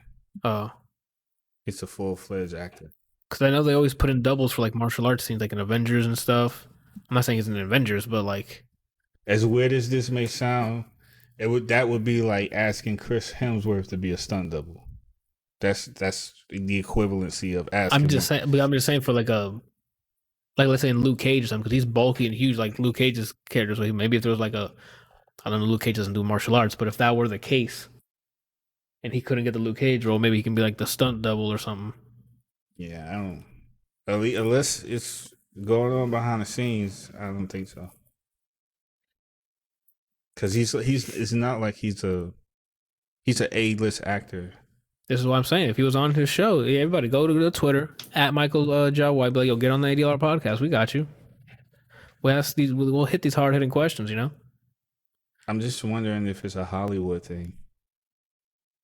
He apparently usually does a lot of fight choreography. Maybe he's focusing on that. Maybe. I don't know. That's weird. I don't know. So what would you rate this movie? From the sounds of it, it's not even worth it. Nah, like he's shaking his head. He doesn't want to give a number. He's like, just don't. Put it this way. I had to get the taste out of my mouth. I had to watch his other movie called Bone. Bone? Yeah. That a recent one as well, or is that like a classic? Older than this. Okay. But it's really good, and it's him going in. Yeah. I mean, sometimes that happens. Sometimes you watch like a sequel or something, like, no, I gotta watch the other one to get the right, the right performance or the right experience. He kicked 4 people in the face in the air with no wires. Like a spin? No, he ran, jumped, and kicked 4 people. Like, pow, pow, pow, pow, pow. Oh, nice. Even like they used, okay. No wires. How you know it's no wires? It was behind the scene? Yeah. Oh, nice. And because I've seen him do it before, too. Gotcha. That's pretty dope. Man, let's talk about fucking martial arts. I'm gonna watch The Raid tonight as I fall asleep. Did you ever see isn't it one of the Ip Men where Donnie Yen fights Mike Tyson? Yeah, that's what I mean. What? That's Ip Man 3. Oh, I never saw anything past the first one. I only saw the first Ip Man, and I saw they were making like more, but I never got to watch them. Same with The Raid. I know there's a second Raid movie, but I only saw the first one. The second one's pretty good. I haven't seen any of them. I don't know. It's not as good as the first one. Not to me. That's what I was afraid of. It's just not as. But that's what I was afraid of, because I'm like, the first one was I liked it a lot, so I was like, I don't want to like ruin that. So that's probably It's not a bad movie. It's just that it's not as to me, it's not as good as the first one. And it might be because it's like the first one was like, oh shit, it's new. It's I like think that's what it is. Like, this is new stuff. This guy's doing crazy stuff, and I'm assuming the second one just continues it. So you're like, not as impressed. Yeah. Shout out to Charlize Theron for doing most of her stunts in Atomic Blonde. Yeah, I mean, it's not like a huge martial arts movie, but like if you haven't watched Atomic Blonde as well, her doing her own stunts there, those are some cool ass choreography, like fighting scenes in that. That's my Captain Marvel. I'm gonna say that every time someone mentions her. Even if you mentioned her herself. Got it. I was scared you were actually going to spit on your keyboard. Hey, one can be scared. All right, well, we'll close the door on this Michael Jai White. But the doorman can open the next door. Randall. So he laughed. I got it, Brian. I got to laugh. My day's done. I can end the podcast now. I got my laugh. So the doorman, John Reno and Ruby Rose. She was in John Wick 3. I'm starting to like her, man. She's cool. Orange is the New Black. Orange is the New Black. She was Batwoman for a bit until she left. But that's a whole other drama that I don't know all the details of, but she had to get recast and all the other stuff, but I don't know all the details, so I can't really go over that news. She did some of that stuff. What stuff? Some of that Batman stuff. It was pretty cool. She was fighting one dude in this room, and like she hit him with a combination and then disappeared. And when he got up, he was like looking around. Like, no, I'm sorry. He had a rifle. She did a combination on him, took his gun, and then disappeared. Oh my god! So he was like looking around, like the heck. She come up from behind and be like, "Free real estate," and then like hit him in the mouth, or after that she came up to him and she was gonna like try to suffocate him. Yeah, but then he broke out. But then she disappeared again. Oh, so she took what she got from. Yeah. Like I was thinking to myself when I was watching this, I was like, oh, I see where, like the I don't know if this was like a decision on the director or whatever, but I felt like the whole Batman. Like, we're gonna bring that stuff over. Yeah, she was Batwoman after all. Yeah. So and then after that, then he was looking around again, and she was just standing there looking at him. Oh shit! And then he turned around and saw her or whatever. She hit her with like a Batman voice. What's funny to me is like, when people are in fights, does like intelligence escape their brain? Depends, because if adrenaline kicks in, it can. Like if you get hit square in the mouth randomly, at that point you're like, what's happening, and you're trying to react, or if you're getting continuously pummeled or something, I think adrenaline would kick in. So, which I agree with you with the adrenaline, but it's like, yeah, Kelsey says I can tell you for a fact you lose focus really easily, which it makes sense. Like even in boxing, like you're getting hit, you're trying to dodge stuff, and like yeah, I can understand that for somebody who gets an everyday Joe who gets into a fight, but someone who's trained, I don't think so. I know for a fact that the adrenaline is inevitable. Yeah, But a trained fighter, that's one of the most important things that you're trained to do is to control and focus yourself while you're in a fight. But you're still human. Like, look at boxing matches. Those people train the whole up until the fight. Yeah. And even when they get one square hit to like a specific spot in the head or something, and you're losing focus, you're getting dizzy or something, and now your brain can't process that, and then on top, he's still attacking you. Yeah. Well, the reason I brought this up was because it's like sometimes I see in movies, and in this particular case, I saw this in this movie where you have one person who is presented as the guy with the upper hand. Okay. So you might have a person who has a weapon versus a person who doesn't have a weapon. Okay. Person with no weapon disarms person with weapon. So now the fight is on even planes. Okay. Right?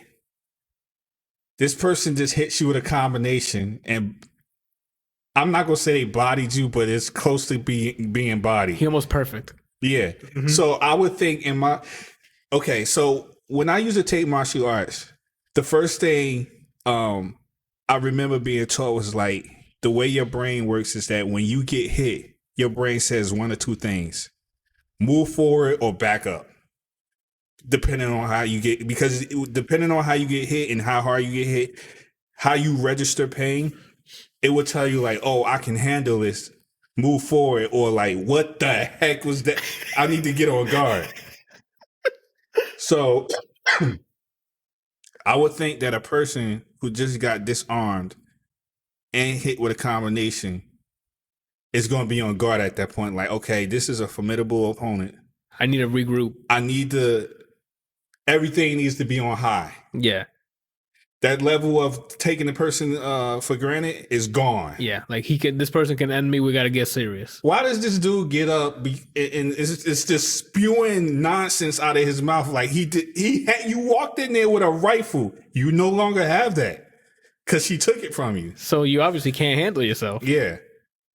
So I don't know. I think that's funny. Like sometimes when you see that in movies where like, it almost feels it's like a disconnect a little bit to me because it's like, okay, I'm watching you get your behind whooped. You know you're getting your behind whooped. You get back up like as if what just happened 5 seconds ago didn't happen. Well, that's pride. Look, I mean, not to call out Vegeta here, but when Vegeta gets attacked or something, he'll take a moment to be like, I can't believe this is happening to the King of Saiyans or some shit, and he'll start spewing garbage, even though he just got like kicked through 3 canyons.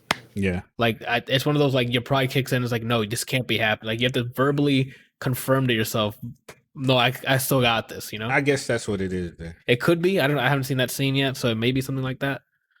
Because it's like, if you're in a fight for life or death. Yeah. Like, it's set in stone that this fight is not going to end with you won. It's going to end with GG. Somebody died. Yeah. You need to check yourself. No, facts. I'm right there with you. If I get with a combination, I had a gun, I don't got a gun anymore. I'm not talking anymore. Yeah, we're done talking. He gets up and he's like, oh, because he took a knife out and now he feels like he's at advantage. No, bro, you had a gun and you couldn't use that properly. You think a knife's gonna work? Yeah. Maybe it was a distraction gun. Maybe he just mains the knife. I guess, yeah. Maybe he is like, okay, I guess that can kind of work out. Like the gun is just to be like, I can see that, but it seems like from what happened afterwards, it didn't matter. It was one frame. Yeah, I'm not lying. It was literally one frame. It was him talking junk, and he got into his little stance, and she was standing there. He did a move, and she literally did a reversal, and that was it. That's embarrassing. Yes. Don't talk that shit especially if you already had that, like. You're down one, like it's like talking shit after you lost the first round in a set of first of 2. It's like, bro, you got nothing to talk about right now. Yeah. There's people who use that to their advantage. Look at Joker. Gets the shit beat out of him. He's still talking. He's getting in your head. Well, that's a different case, but it doesn't sound like he has like that psychological warfare in there. Yeah, Joker doesn't care whether he lives or dies. So yeah, he's literally living just for the fun of it. He's living for the laugh. But yeah, so I didn't even get into what the movie was about.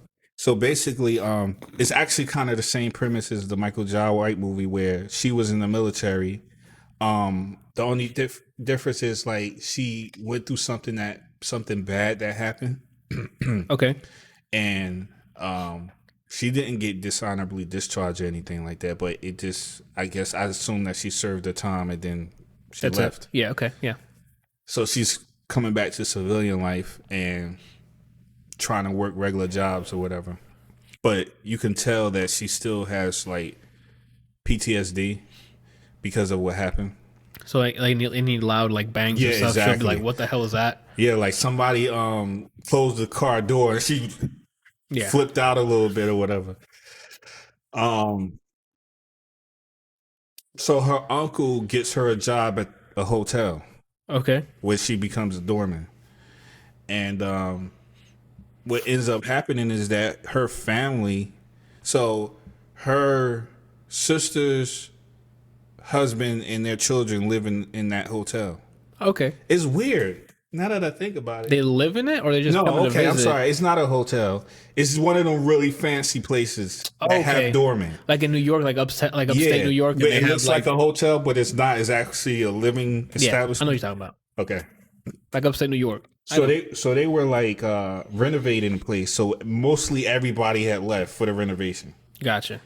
His her sister's family was staying there, and they were going to leave like the next day or something like that. He had to do some job that caused him to stay later or whatever. Okay. So she finds out that they're living there, and when she does find out, also it so happens that some people were coming there to rob the place. Oh, okay. Where's your boy from, what was his name? The Professional. John Reno. Yeah. He's the head honcho who's leading this party or whatever. Okay. He's very civilized though. He's not like a crazy person. Yeah, he's very civilized, very cultured, into art, all that stuff like that. But his henchmen, on the other hand, are like loose cannons, like savages. Just like that's unfortunate. I wish one of his boys shoots this old lady in the head. Why? Wait, what old lady? I thought they were all gone. Okay, so there was the family that her sister's family. Yeah. And then there was an older couple. Oh man, he shot some. And they're not going to leave because they're old. Yeah. So I guess they work something out where they can stay during the renovation. Gotcha. Damn, that sucks. Yeah, but I mean, it wasn't like on some she was running away or she got caught in a crossfire. It was like conversation, bam. Damn. So it lets you know how savage. And when I saw that, I was like, "What?" Like it jarred me, man. I wasn't expecting it. Yeah, because I mean, you don't shoot old people for no reason. Like, what the hell? Yeah, and it was super cold. But anyway, so basically, she ends up having to defend her quote unquote family from these people because they're trying to. And of course, out of all the apartments in that entire building. It looks like it's like 17, 20, 30 floors. Yeah. Their apartment or their whatever you want to call condo. Yeah. Is where originally they went to where the old people were at. Because one of the old people, the husband, the guy knew about the treasure or the stash to whatever. Yeah. Because apparently he took some paintings and he was coming back there to get them from him. But he was like, I guess because he was old or whatever case was, because his wife said he suffered a stroke. Okay. He couldn't remember exactly. So most of the time he would just sit in the wheelchair and not have any recollection of what happened or until they stabbed him in the leg and he was like that woke him up. That would wake me up too, Randall. I don't know about you. So he was like trying to tell him, they're in the walls or whatever in the current place where they're living at, and they like tore the place up, like looking for it, and they couldn't find it. And he's like, then his wife mentions that they used to live on the 10th floor, where of course is where Doorman's family lives. So that's how that happens. They end up crossing paths because they're in that apartment looking for these priceless paintings. By the way, that went for like $8 million a piece. Oof. They were stolen, I'm assuming? Yeah. I would imagine they're stolen pieces if you're just going to go and grab them. And they're hidden in the walls. Yeah. You ever think like after these movies happen, what happens with the character's job now? Like, does she get a raise? Does she still work there? You know? Well, she has to go with the. I mean, she killed people. I'm assuming. Yeah, she killed people. So, but her job is to protect the building. She's a doorman. Doorman is not. That's not their job.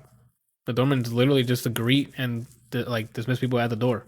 If I'm not mistaken, any doorman can correct me, but like it's not protect anything.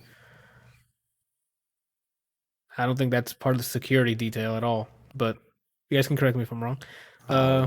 He says you're stolen. You must be looking like a piece of artwork walking around. Oof, he got you, Brian.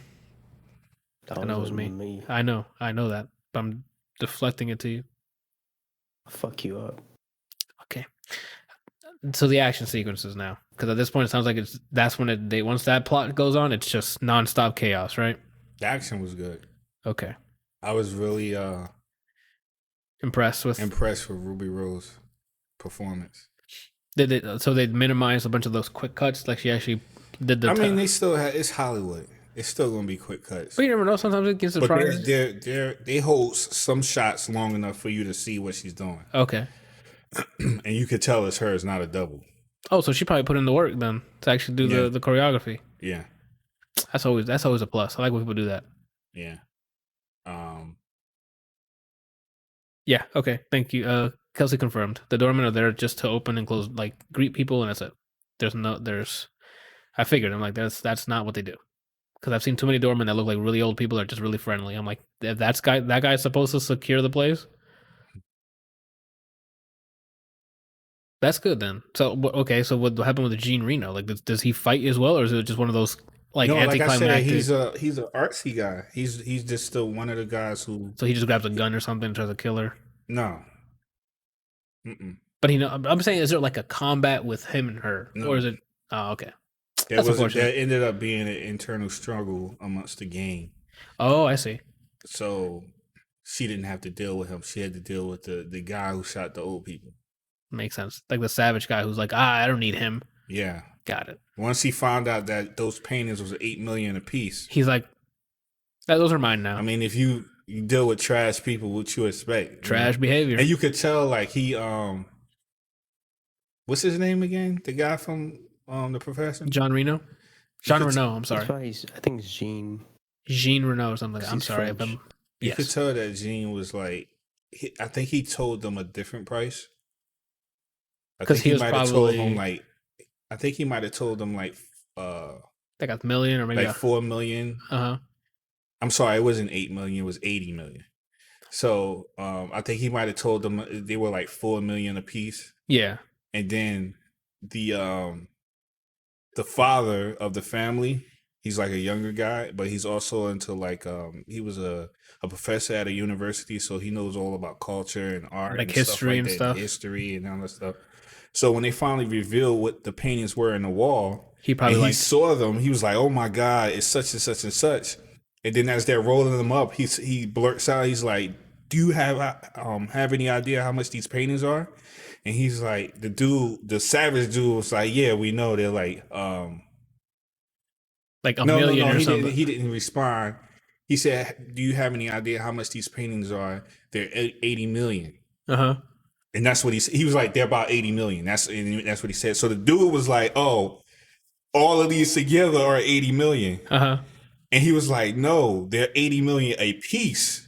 So they were like, when he said that, they zoomed into his eyes like, what? Immediately they froze. They was like, and then they turned around to your boy Jean was like, or Jean, he was like, a piece. And then you could tell because as soon as they found out and then they cut to him, he was like, "Here we go." He's like, "I'm dead. We made a deal." That's how he started the conversation. He was like, "We already made a deal. This is what it was." He was like, "But yeah, blah blah blah blah blah." But anyway, it ended up spiraling down from there. That makes sense between them. Yeah. But she ended up fighting the other guy. Cool. I might check this out because the action's dope. I want to see some cool action. Good. The action was good, but it wasn't dope. Oh, okay. It was passive. Like it wasn't like you don't have to clean your taste buds like you did the other one. See, when I say this stuff, like, I don't want to mislead you because I have a very high taste when it comes to fight choreography. Yeah. Oh, I'm sorry. I'm going to get you the fancy eyeglass stuff. Yes. Monocle. Yeah. Monocle, thank you. Yes. So, like, and I mean, that has to do with the fact that I've looked at so many martial arts movies like over the years. That's like probably one of my top, genres to watch. Yeah, exactly. So, there's a lot of stuff that I look for, and a lot of stuff that it's like anything you watch over a long time, you can pick up on the crappy stuff, the mediocre stuff, and you like, oh, this is top quality. Yeah. So like gameplay. Yeah, exactly. So this is not like dope. It's just it's good. It's like, okay, that was good. It's not boring. It's not like, oh my God. Oh, this is gonna be the last thing I'm gonna mention about this movie. You scared the shit out of me. I'm not gonna lie to you. You know how you have like a great disdain for children? Yes. Well, I felt like you in this brief moment of watching this movie. Oh, that kid did something stupid. Because there's this kid, and I gotta understand that every kid has not grown up like me in harsh environments. Or that's no excuse. Or average people, I should say, because a lot of people grow up in harsh environments, in the hood or in the whatever you want to call it. And that does not make me hard by any means, but you used to hearing people get shot. Yeah. You see it in movies. Yep. You see it on TV shows.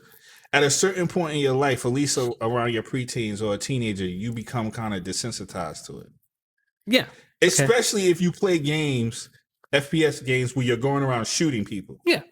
Well, shooting a gun in real life is different than playing it in a game. I agree with you on that. But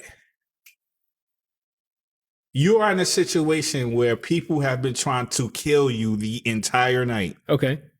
So you know that if you were ever to come cross paths with this person or these people, there isn't going to be a conversation. In your words, there isn't going to be a kumbaya conversation between you and that person. You're dead. It's going to be your face, a bullet. Yeah. Okay? That's the equation. This kid, he was a teenager. So not a little kid. That's not a kid then. That's a teenager, Randall. He's a teenager. Gets his hand on a handgun. Oh my God. Here we go. Has the guy at point blank range. And he proceeds to talk to him. And it's obvious that if you do not kill this guy, he will kill you. First of all, I just like to preface this by saying that I do not condone violence or murder or killing people. Okay.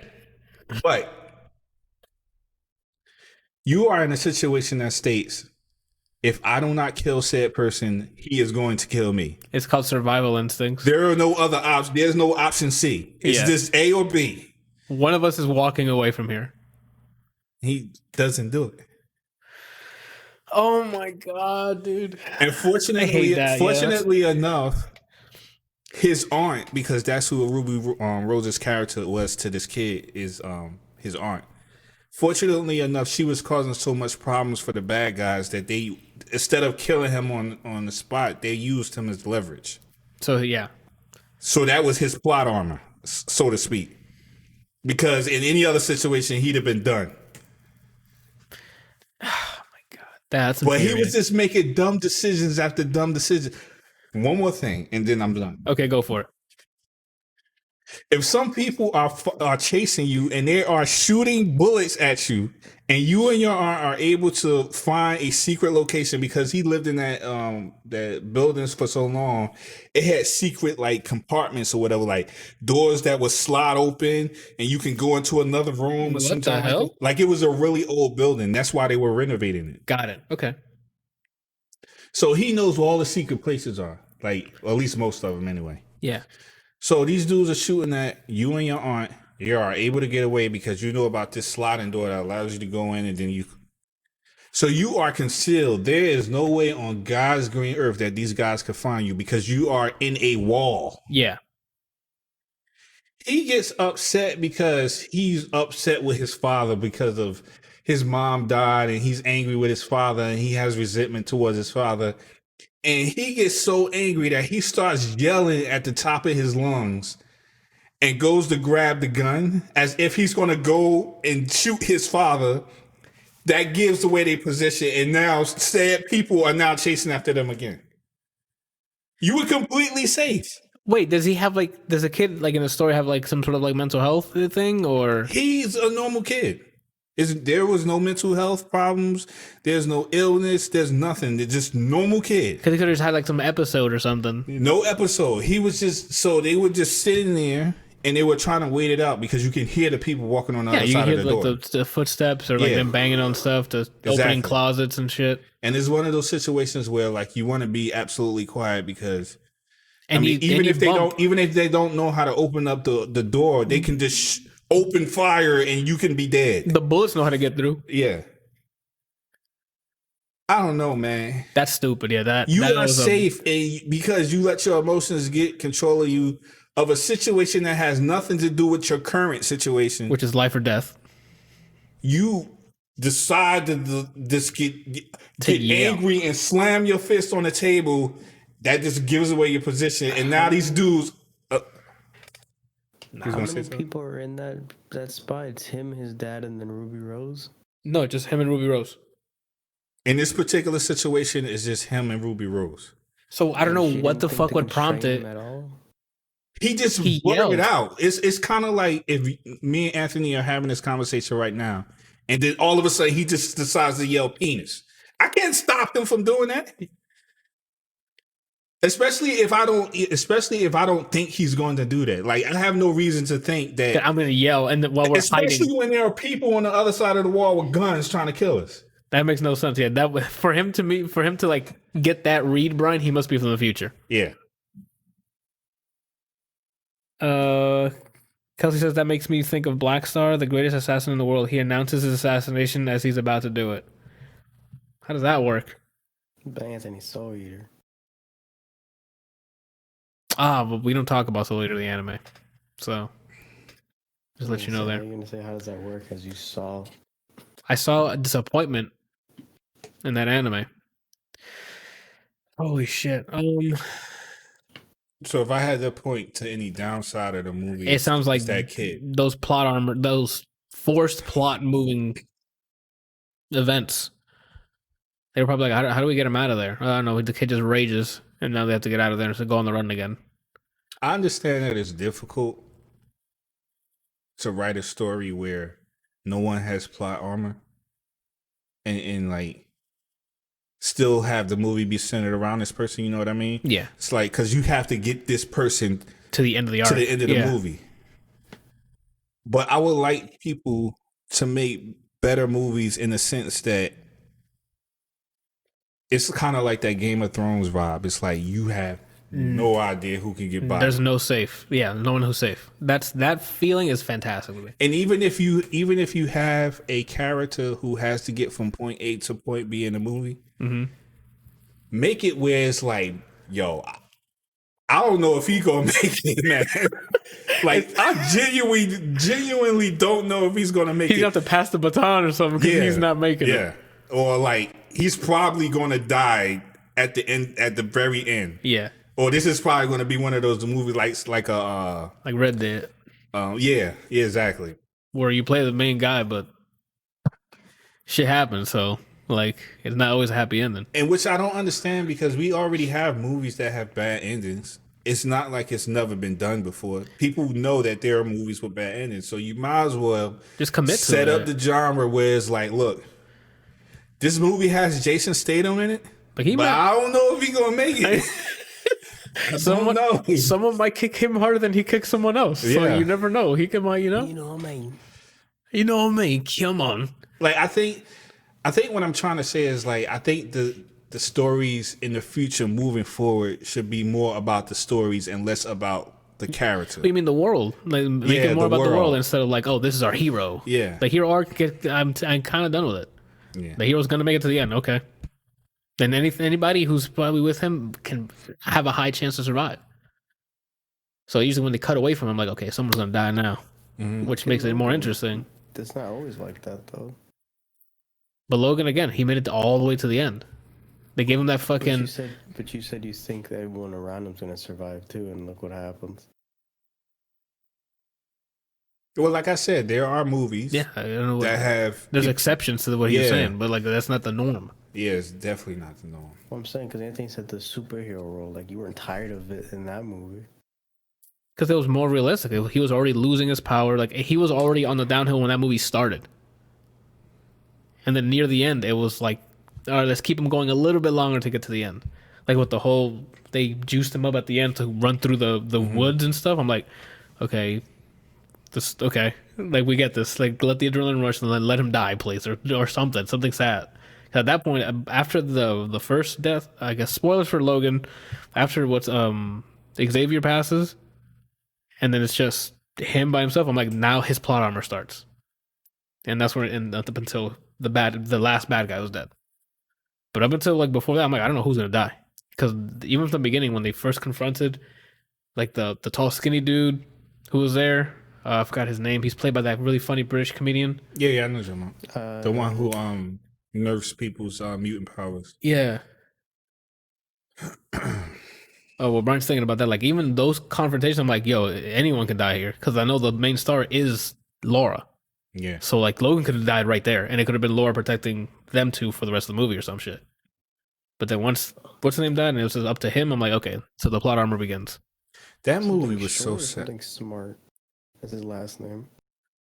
Oh, I don't remember his name, man. I'm sorry. That's why I don't mean any offense to him, but... That movie was... Do you know I've only seen that movie one time? I saw the movie multiple times. I had to watch it again because it was... I could not watch it again, man. I could not deal... So, I'm going to tell you what was the hardest for me. One, it was watching Logan get bodied by his younger self. Oof, that first fight in the farm? That...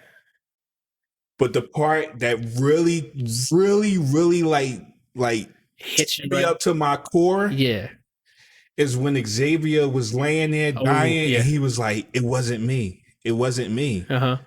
Like that. Could you imagine like dying, like, and Bryant is standing in front of you, and the last person you saw driving claws into your chest was Bryant's face. So in the last, And then you see another him, but you don't know it's another him, and he's like, "It wasn't me." Like that jump was, oh my god, yo, that jump was horrible. Well, it was worse because again, the history between those two characters specifically, and having that background is more. Yeah. Oof, I'm gonna watch it again, dude.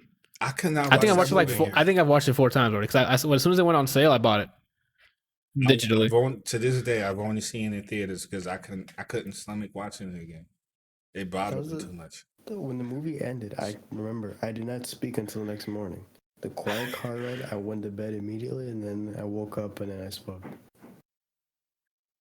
That was great, man. And on top of it, they killed him. Yeah, man. And it wasn't like also in a blaze of glory type death. It was like, bam, like right through too. Yeah, like, right through his body. Oh, whew. That holds up, by the way. Like the I don't know what they did for the CG stuff. That shit looks good still. I don't know why I brought that up, but like I remember watching a bunch and it looked believable. And I'll never forget that fucking theater experience. The guy sitting next to me just fucking bawling, dude. Cause man, that jump was horrible. Like man. you could like he watched his parent die in front of him. That's the guy I was sitting next to. And then I guess his boyfriend or something was like trying to console him. But it was just I can see it was dark, but I know he had like waterfall snot. Anime streams. Yeah, like I'm like, man, I'm sorry. I wish I could console you, but like it was bad. Like he was. It happened, and Johanna and I really just let out the loudest sigh, and then she says, "Daddy," and then I was just like, I had to look at him. And then that guy lost it. The guy next to me, I'm like, I wish the director was there. I'm like, this is why we make film. This is not we. I don't make film. This is why films exist. You know, like this is it. That guy was like, he literally lost his dad. Like that Logan was his dad, and he lost it. He saw him die. Man, that guy, I will never forget that guy. I don't remember his face. I don't remember but his reaction, the sound of him uncontrollably crying. It was like, let's go. This is what we're here for. This is art. That's what I picture happened to you in The Walking Dead season 1. Because again, I didn't see it, but I saw the option. Pretty much, but silently. The Walking Dead not the TV show. Telltale's The Walking Dead season 1. When I finished that fucking, I'm almost getting teared up again. When I finished that fucking season, it's what I heard from that, what I experienced next to me, it was me, but silently in the bathroom. Fuck, God, that fucking, like. What, is it because Lee died? Yeah. But I picked the right fucking things to say to her and her to him that I'm like, why am I doing this to myself? And it was just, oh my God, dude. Yeah, that was rough. That was my kid. I raised that fucking child to survive in the zombie world. That thing destroyed me badly. I'm like, oh, we're at this level in video games now where I can just get destroyed emotionally of my own doing.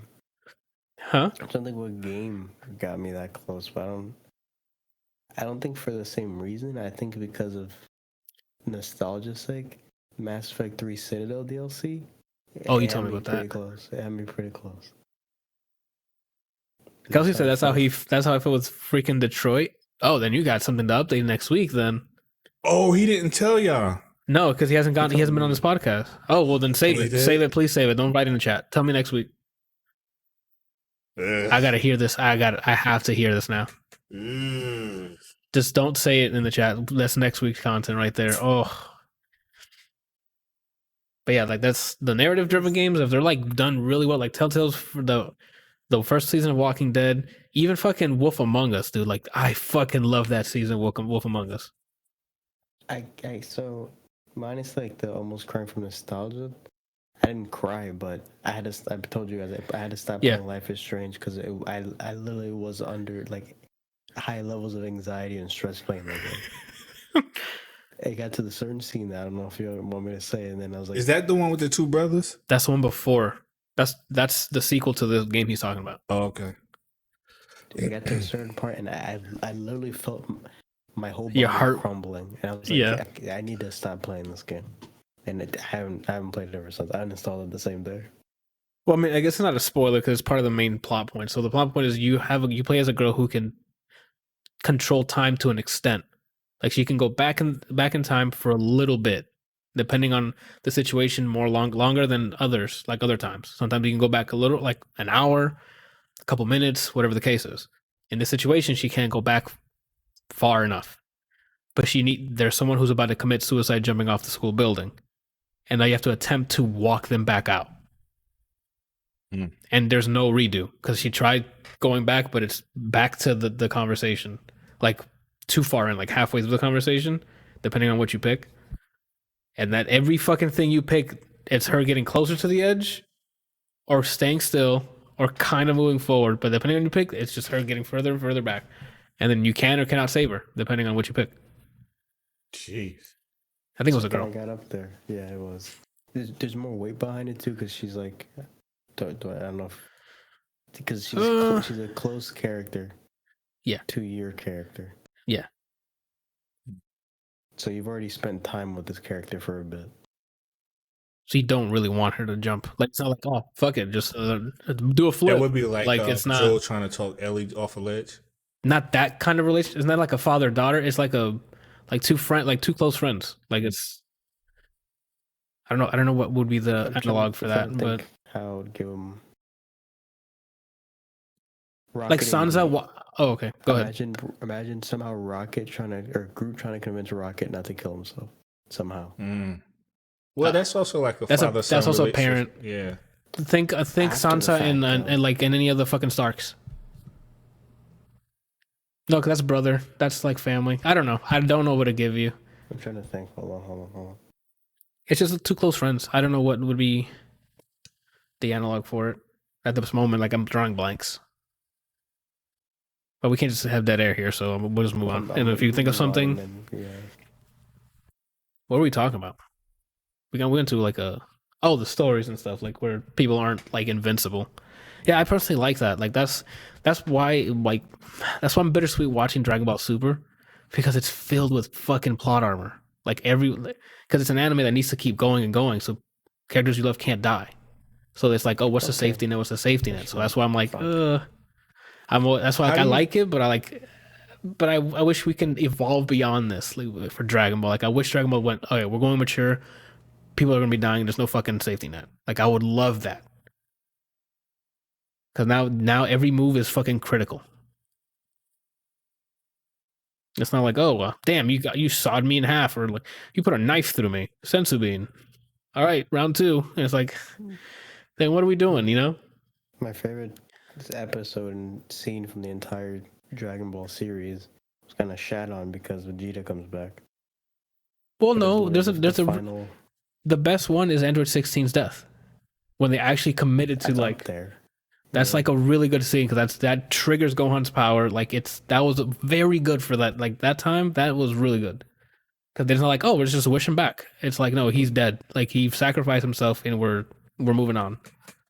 But what I'm saying is like a great moment that got ruined because you're Vegeta, get over it. Who you trying to fool? Yeah, like that's what I'm like.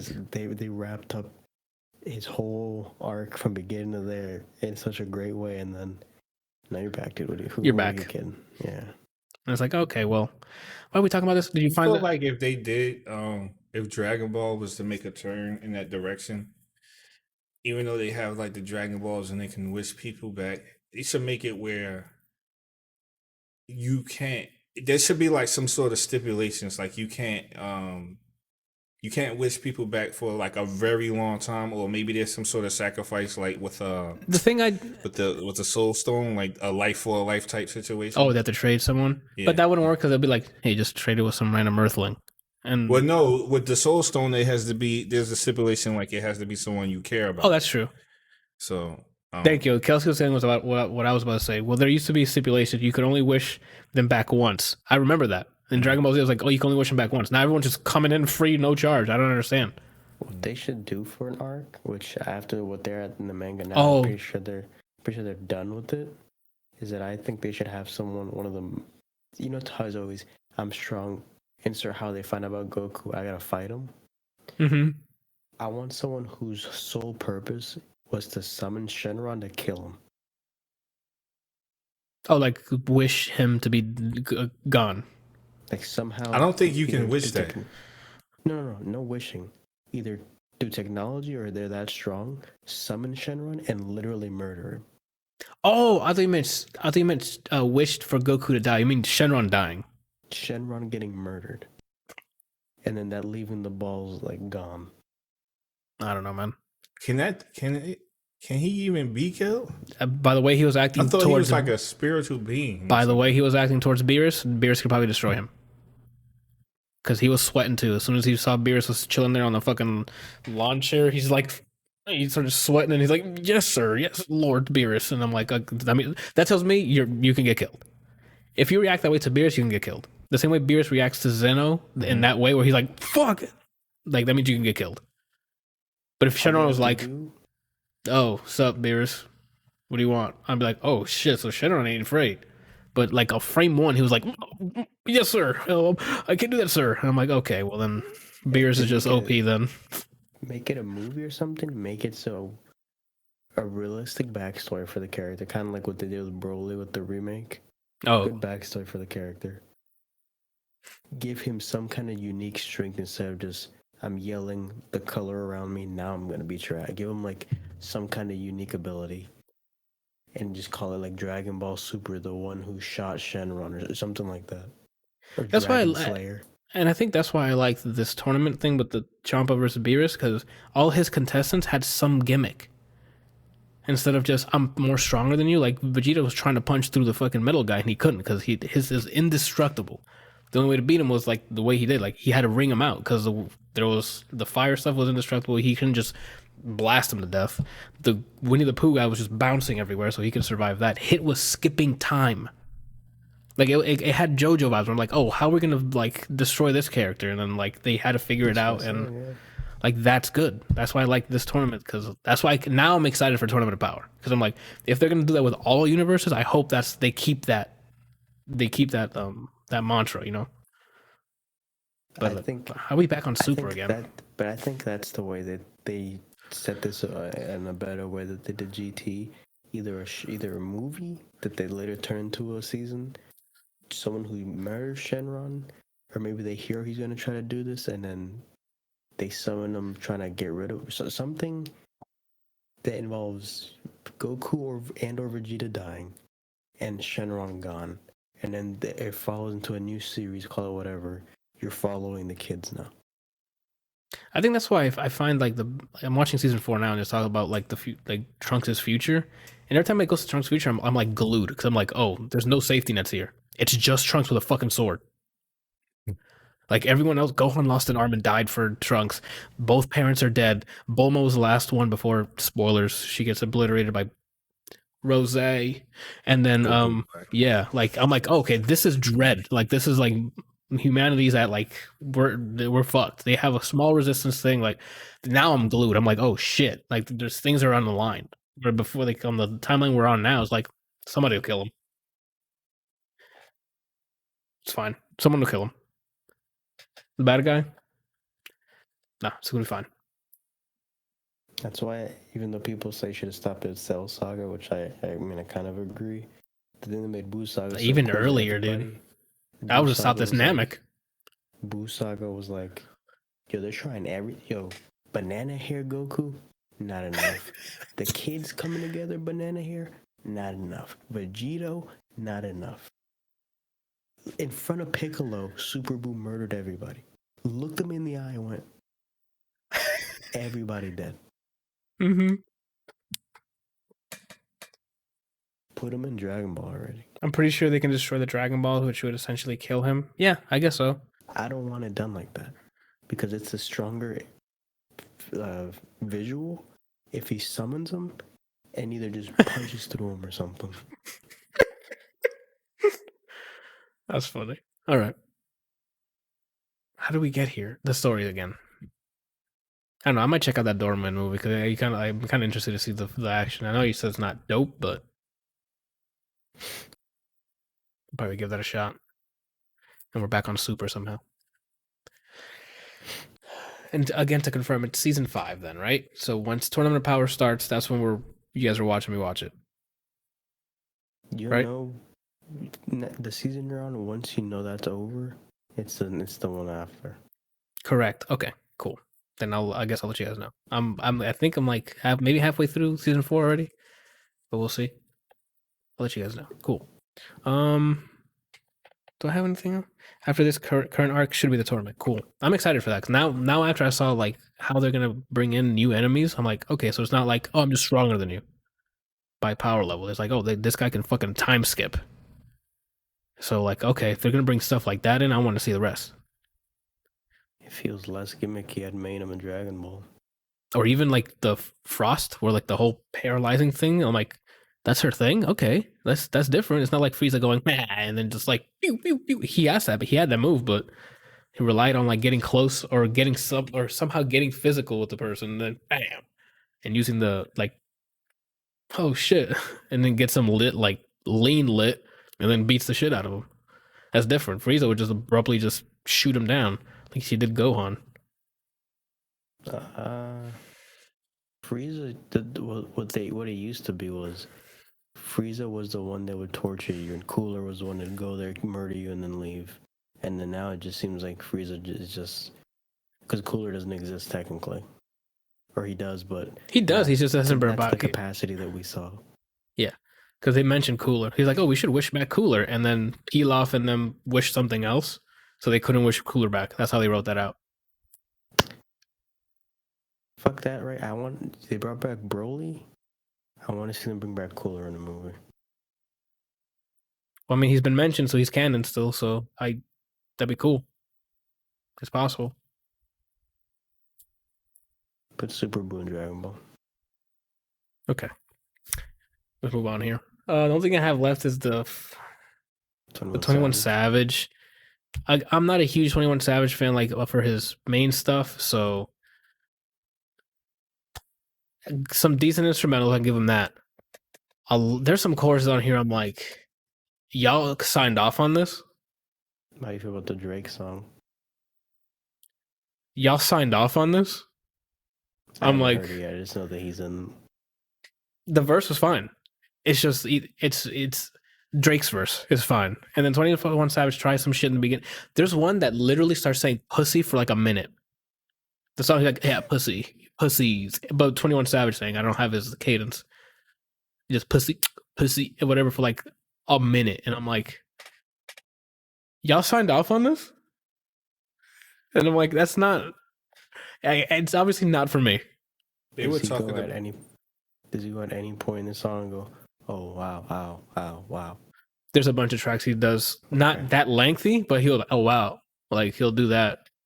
But like I guess that's his ad-lib he's sticking with. But again, there's and some instrumentals that are good. Choruses, most of the choruses are just like, nope.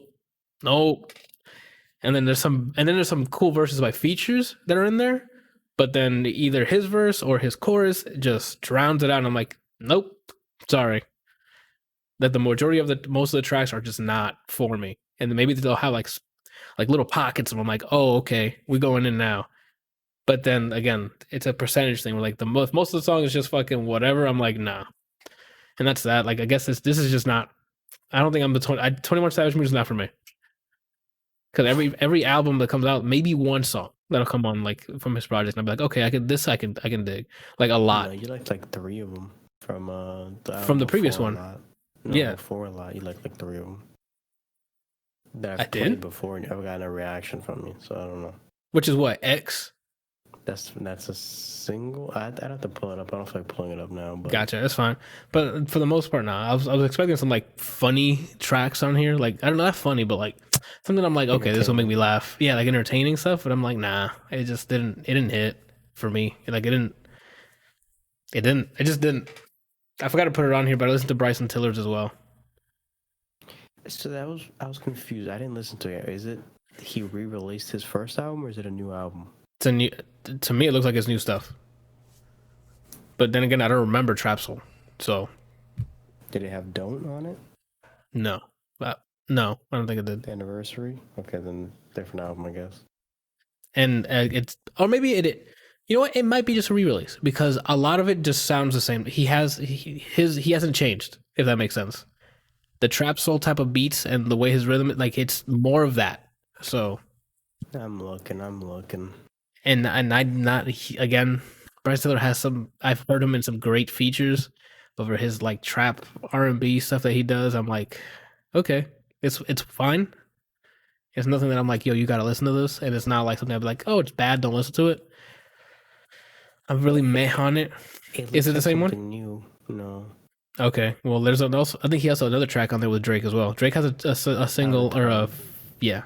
And I think that one was okay, but it's the same thing as what you heard in Trap Soul. Like aesthetically, it just sounds the same with new verses. Trap Soul, so I don't know. Oh, so you might like it. I thought it was just more the same, and I'm like, I was always meh with him. So, not that it was bad. It's just nope, just not for me again. Some dope instrumentals and stuff, but none of it hit. I need to catch up on my albums and my movies before November because I'm a piece of shit. I mean, I helped you out with Gentleman and Palm Springs. I can give you more on my list. I need to watch that one movie you said with the kids and the sound design was good. And it's something about like a radio or a train or something. Oh, the one from the aliens were invading that night? Vast of Night. Vast of Night. Remember the one with like they went to that girl's house and she was explaining to them everything about like the creepy stuff happening in that at night, and he was like a radio guy and she was hearing weird radio stuff on her on the sound. What about it? Brian hasn't seen it yet, and he said he has to go see it. Oh, yeah, it's called Vast of Night. One caught my interest. I think Randall's R's are getting bigger. He's looking jacked. That junk is creepy, man. They do a good job with ambiance, with like even like all this. In terms of sound and stuff, it's great. If you can, which I'm pretty sure you probably will, but just to reinforce the idea, just watch it at night. Like pretty much the setting that you have right now, just watch it like that. Because it adds to it. Because it all happens at night, at that one night. Yeah. So it's like, and it does a great job of showing you locations. It's a small town, and like they do camera work of it going through the entire town, so you know where everything is. So when it's like, oh, I gotta go here, you know how long it'll take them to get there. Is there any other shit I don't like? No, you'll be fine. Again, a lot of it's ambiance. It's like the mystery. It's not gonna be like, it's not like quick turn and there's like a fucking dude just sitting there. Like it's the conversation with the lady. Yeah, that was good. Oh my goodness. So it's like Control. What I thought Control was at the beginning of the game. But like I think I told you where I thought it was gonna be like a thriller. It's like, kind of like that, but and it's the fucking like they did a good sound design, and then the fucking janitor. And I was like, this is gonna be. I'm not ready. But then the game never did anything. It's like you go to that hotel or the inn. Like here we go. Some shit's gonna and nothing ever happens. It's basically that ambiance throughout the entire movie, where it's like, what the fuck is happening? Because it's happening to those characters. Sorry, no. The creepiest part is when they was talking to that guy over the radio. That was the best, probably the best scene. Because again, it's back in the old days when everything's radio, like old broadcast stuff. So you have that aesthetic, like the scratchiness and stuff. And if you have it turned up to the point where you can hear all that, you can hear him breathing through the broadcast and stuff. Like it's really cool, man. What they did with that. That's something you definitely not to sleep on. It was definitely worth a watch, just to experience that. Like they did a good job with that, making it like a timepiece where aliens. What made you more uncomfortable? At least because this movie, while watching, I was not comfortable at all. This or Nightcrawler? Nightcrawler. Uncomfortable? I was never uncomfortable in Nightcrawler. I was like anxious, like. Oh no, I was like, oh shit. Comfortable about a Nightcrawler because he pushed like he messed with like a bunch of dead bodies. He like caused shit to happen, like from the beginning. Yeah, but that's so the first scene. So one, I'm not used to Jake Gyllenhaal like this. And then two, from the first scene, doesn't he rob the guy or knock him out and take something? Someone pulls up in their car. I'm trying to remember what happens. I have to watch it again. But like off a rip, that's not someone that I would trust with any belongings, even if I didn't want it. Like if I had tape on me, I wouldn't give it to him. I don't know what he's gonna do with it. It's my tape, bro. All right. Yeah. I don't know if uncomfortable is the word. So Nightcrawler, I was excited. I'm like, oh shit! Like, how far is he gonna push this? For me, I was tense. I don't know who I was worried for, the like surrounding cast or him, and I just felt uncomfortable the entire time. To the point where I forgot that was Jake Gyllenhaal. It was the character he said he was.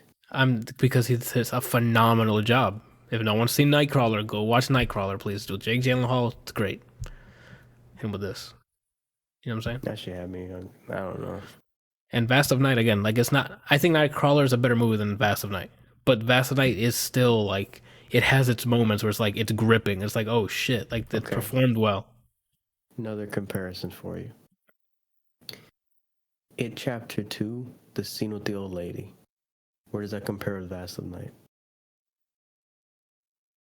The first time I watched it, yeah, I know. The first time, it's that kind of, it's different. That's horror in a way, where this is it's not mystery. Like, that is horror, because you know that's not the old lady. So you're just waiting for that jump scare or waiting for her to react violently. Where here, you're trying to piece things together. You're trying to figure shit out while... So, like Anthony is saying, at least this is how my brain processes it. It's like there's a type of fear where there's like you're afraid of the unknown because you don't know what's going to happen. That's like the type of fear that you get when you watch it, because you know that it's something scary, but you don't know when it's going to happen and you don't know what's going to happen. With the other movie that you guys are talking about, for me personally, it hits more to home because if the way it's presented to you is way more realistic, and it plays on the worst possible thing, which is your imagination. It's not like one of those things where like you're afraid of something and then it's showed on screen and it's like, oh, okay, I know what it is. This is a situation where it's like you never actually see what it is. You understand what I'm saying? It plays on your mind. That doesn't, just because you don't, and I'm not going to say they don't ever show anything, because they do eventually show something, but like they play on your imagination, or they bank on you thinking of the worst possible thing so much, and they hold you there. That and it's like one of those situations where it's like, please move away from this or show me something because I don't want to be in this position anymore because I feel really uncomfortable. It almost feels like, at least for me, like when the guy was on the radio talking, I forgot I was in the movie. I was sitting there looking at Anthony and Jayana like as if we're all listening to this guy on the radio, and I'm like, yo, what is going on, man? It makes you get so engaged. At least for me, I was so engaged. Because again, it's this is the base of cinematography and audio design. Like they frame it so it's like the speaker or the stuff they're listening to it is on a table, and you're at eye level like this. So if you're sitting down, it's like you're sitting next to the dude who's listening. Yeah. So it's like if you're right there again, is it worth the whole watch? You can decide that. What I'm saying is the journey to the end is like, okay, I get it. I don't want to hype it up either because because it's not going to be like you're not going to get to the end and be like fucking lit. You might get to the end and be like, that's it. Yeah, like I know there's been a track record where it's like, oh, I felt something or Anthony felt something or we both felt something, and then we like conveyed it to you and you was like, oh, the hype wasn't as much as you guys said it was. Just kind of ignore everything that we're saying and just go in there with an open mind. But I'm telling you, if you allow yourself to be engaged at certain parts of the movie, it's just that junk is, and I don't say this very often, but that junk is creepy, bro. It is super creepy. The payoff for me wasn't worth it. When we got to the end, it's like, oh, okay. Yeah. But that journey is what I'm like, yo, watch it for the journey. This is definitely one of those movies where the journey is better than the payoff. The payoff. You ever saw the movie Signs with Mel Gibson? The Crops? Yes. Yeah. When I was younger, I don't remember it. Oh man, you could rewatch that too because that has the same type of buildup. Do you? I don't know if many people notice this, but in the beginning of the movie when Mel Gibson's talking to his daughter at nighttime, you remember there's a part of the movie where you showed me this. I didn't at the time, but you showed me this. He stands up real quick and he looks out the window. Yeah. It's because the first time he's talking to her, you know how like when you talk to somebody and you go like this and then you continue with the conversation? Well, in the movie when he does that and he's talking to his daughter at nighttime and she's in bed, his eyes go like that. And there's something standing on a roof looking at him. It's like, yeah. No. I was like, I'm not watching this. So when he like, his brain finally registers that, what the heck was that? It's gone. He stands up, it's gone. It's gone. Like Signs fucks with you. Like there's a part where there's like a tight shot in the alleyway, I think it is. And the fucking thing speed runs by. Oh, yeah. Like, it was during a birthday party. Yeah. Off beat of like the sound that's happening, so that it screeches at you as like the background music, and it walks by real quick, and you're like, "What the fuck was that?" Yeah, and Signs is the way it was shot too is because it wasn't shot in the way that the rest of the movie was shot. It was shot from a camcorder, like somebody at a birthday party, so it looked realistic. It looked like as if if it happened in real life, this is what it would look like. It was creepy, bro. That's Signs, Brian. That's not Vast of Night. Wait, but he said he saw it though. Right? But he saw it as a kid. He doesn't remember it. So that's something I don't remember. I purposely didn't remember it. That might have been the case. That might have been why. Oh my god, that for me, I don't watch demonic movies and stuff like that. So I haven't seen a lot of the thriller, scary, demonic stuff or whatever. Yeah, but. For me, Signs, as far as scary, that is definitely like my top 5 scariest movies of all time. Because I remember I was dating Carrie at the time, and it was her, myself, my boy Carl, and his girl, and we went to the movies. And I just remember seeing the commercial for it, and you were like, I just knew it was aliens in it. Oh, okay. So it didn't market it as. Well, wait a minute. I can't remember why I wanted to go see it, but I know I wanted to go see it. No, wait a minute. I didn't know about it. They just took you there? I just went because Carl suggested it. Okay, so you didn't know I didn't know about it. You didn't know what the hell you were going to get into. Yo, man. Oh my God. That movie is, whoo. It's like, and then I'm going to stop. So I don't know if you remember this, Bryant, but there's a part in the movie where the director, what's his name? Shyamalan? M. Night Shyamalan. He plays a character in the movie, and they go up to the house, and he's like, "Yeah, I got one of them trapped inside the house or whatever." But before that happened, no, it was after. So they pull up to his house, and Mel Gibson says something to him, and he was like, "Yeah, I got one of them trapped inside the house." And then M. Night Shyamalan leaves, and then Mel Gibson goes into the house, and inside the pantry, the door is closed,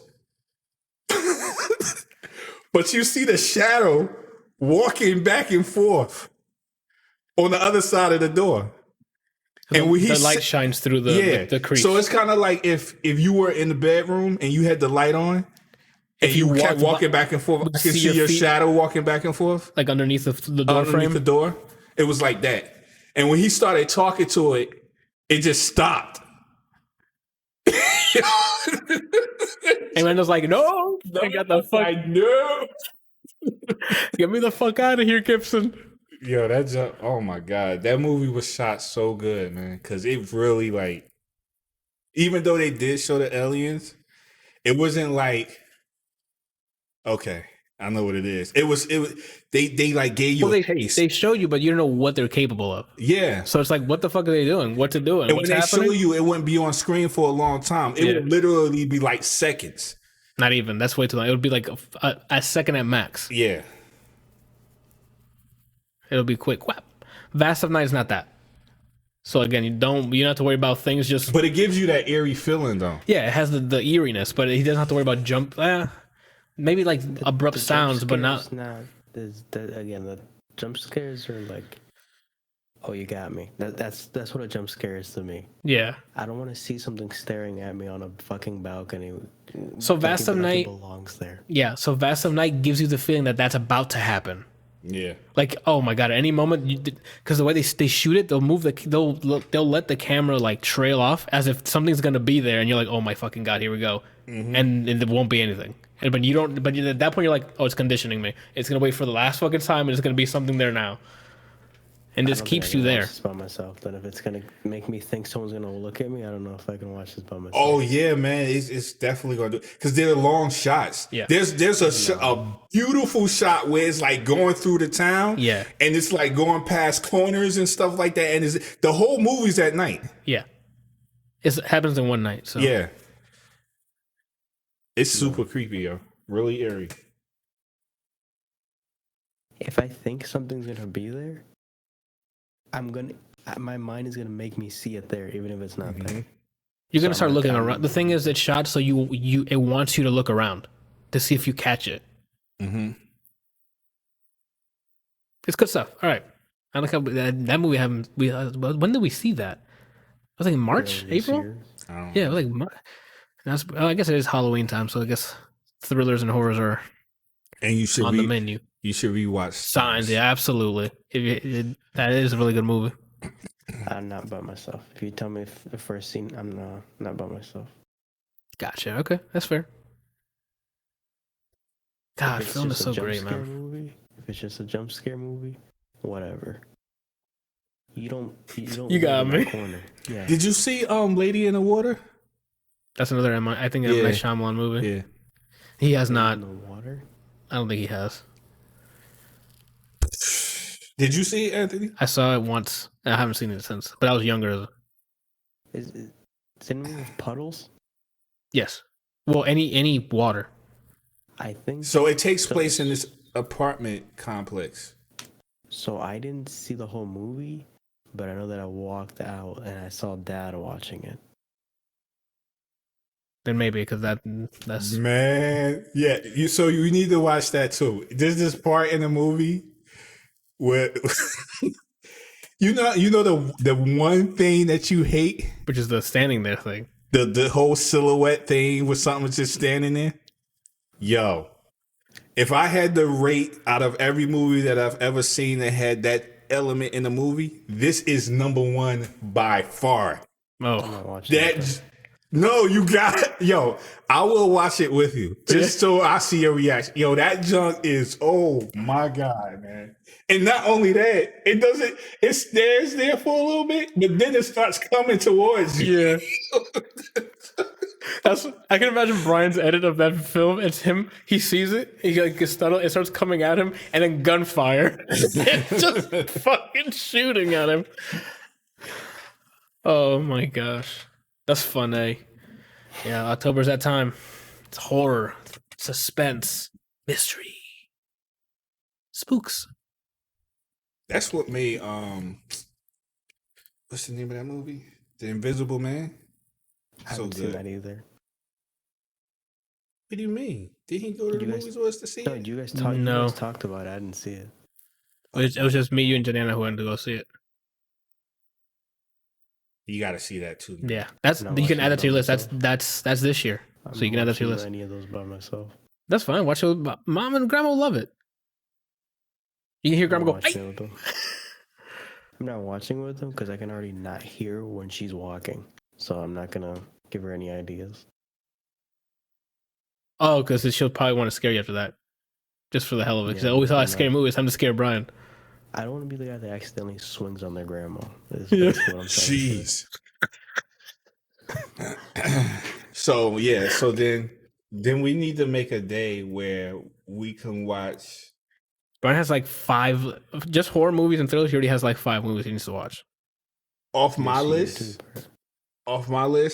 My list. This is Randall's greatest hits. Oh, nice. Signs. Yeah. Lady in the Water. Lady in the Water. Invisible Man. Huh? Is that in order? No, it's not in order. To the pool. Lady in the Water, Invisible Man, and the one that I keep forgetting. Vast of Nights. Vast of Nights. So and the most tame one is Vast of Night.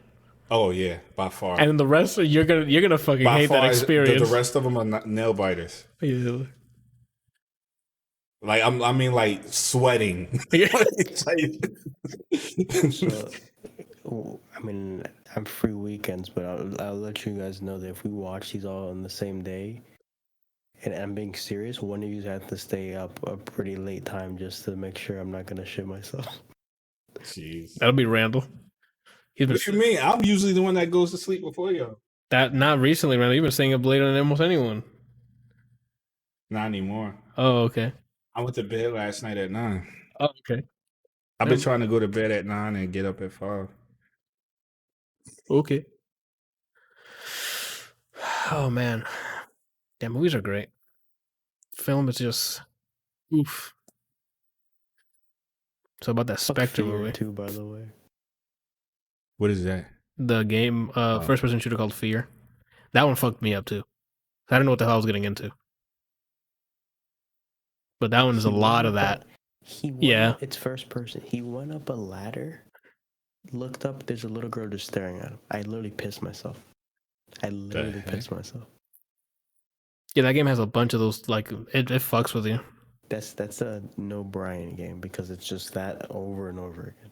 As many times as possible. Yeah, she'll appear at random places, like for a split second. Sometimes, if there's lights flickering, she'll appear like off whatever for like a frame for the lights coming on.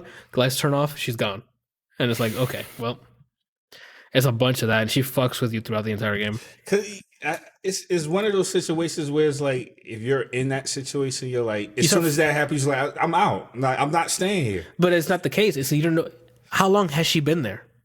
It doesn't matter. She could be following you from now on. Now that she's seen you, like that's what I'm saying. Like you don't know what if that happened to me in real life, and I'm like just chilling here, and that like let's say I'm like I can see the preview of my camera right now, right, Randall? Yeah. If I'm over here and I see something just appear, and I'm like, what the fuck was that? And it's a fucking little girl standing there, and I turn around and she's not there, Randall. And I look back at the camera and she's not there, Randall. I don't know what fucking part of the earth I'm going to, but I'm pretty sure I'm not safe. That's like Silent Hill. Yeah, because at that point, you don't know if it's following me. Am I going crazy? Like, is it real? Is it not real? You know? So it starts to psychologically fucks with you. Why are they so confident is my question. Like, You know, because they know they're gonna fuck around. Why? Because they know they have the power to destroy you. That's why they're just toying. it's the equivalent of Kevin Hart freaking him out about the ostrich. Is basically how I feel on the inside when those things happen. I can see that. But why did you do that? But it's like, why are you standing? Like, you don't pay. Yeah. Rent. Why? Why are you standing there? Like, I didn't do anything to you. Like, I don't. You want my money? I mean, are you robbing me? Here, to understand that his body was going this way, but his head was like this. His body is, but his head was like this. He didn't care if there was a bus or anything. Like he's like, I'm gonna whoop both of your asses. God, that was a good bit. Oh man, I don't know, I'm done with my stuff here. We can do notable releases and wrap up. It's almost 3 hours. Man, every time I talk about movies, I just want to stay up and watch movies. Yeah. You better keep that fucking energy when we watch those 5 movies. I like those movies. What are you talking about? No, the stay up part. Oh no, that I have to leave there until like I need you until like 4 a.m. or something. Jeez. You want me to survive the witching hour too after watching horror movies? You crazy? I'm not gonna do it by myself. Witching hour? The witching hour starts at 3 o'clock. I'm aware of this. Okay. I think that's the best time to watch a horror movie. Just put it on during the witching hour. Could you stop with that whole witching hour? That's not made up, Brandon. That's a real thing. Okay, fine. I don't want to talk about it. Okay, facts. Okay. Hey, we move on. I didn't see anything from releases this week. I saw Dirt 5, but it looks like a special edition. If you have that edition, you get it. Again, like we mentioned earlier, there's updates to games. Apex Legends has crossplay out now. I don't know if there's any other updates to games coming out this week off the top of my head. In like 2 weeks, we have more releases, but just like a chill week for movies. I didn't see this week. Yeah. Which is the 8th is the Mortal Kombat stuff. And then this weekend, I don't know if it's Saturday or Sunday, another Guilty Gear reveal. Another character. Next week, Randall, for you, they're gonna announce the new iPhone. They're coming out with a new iPhone already? 12. It's every year, dude. Okay. That's what they said anyway. October, it's gonna have an event to show it off. So I mean, hopefully they had another camera. So now it's like 6 cameras, right? That's overkill. Nah, bro. What if you try to get 6 angles at once? I hope it's some actual new tech, like something monumental, not like you and me both. Something they should make the camera pan, tilt, and zoomable. So now the camera moves bigger angle. You know what I mean? If they do this, you guys owe me all your money. That would be cool, but they want the least moving parts in a device now, Brian. Yeah, but what else can they do with a camera besides its software at this point? Well, they're lacking on that, so I don't know. We'll see. We'll see what they hit us with. Probably faster. Maybe they announce a new. I don't know what the hell they announce. But Godspeed to them. I mean, even after a certain point, it's like, okay, so what? The phone is faster. It's like, I don't really need to be going that fast. You don't gotta tell me, Randall, right? I've been watching this GPU fucking technology increase, and everyone's been pushing is 4K, 8K. Nah, ray tracing, DLSS, the AI reconstruction, that stuff. I'm like hard boner for.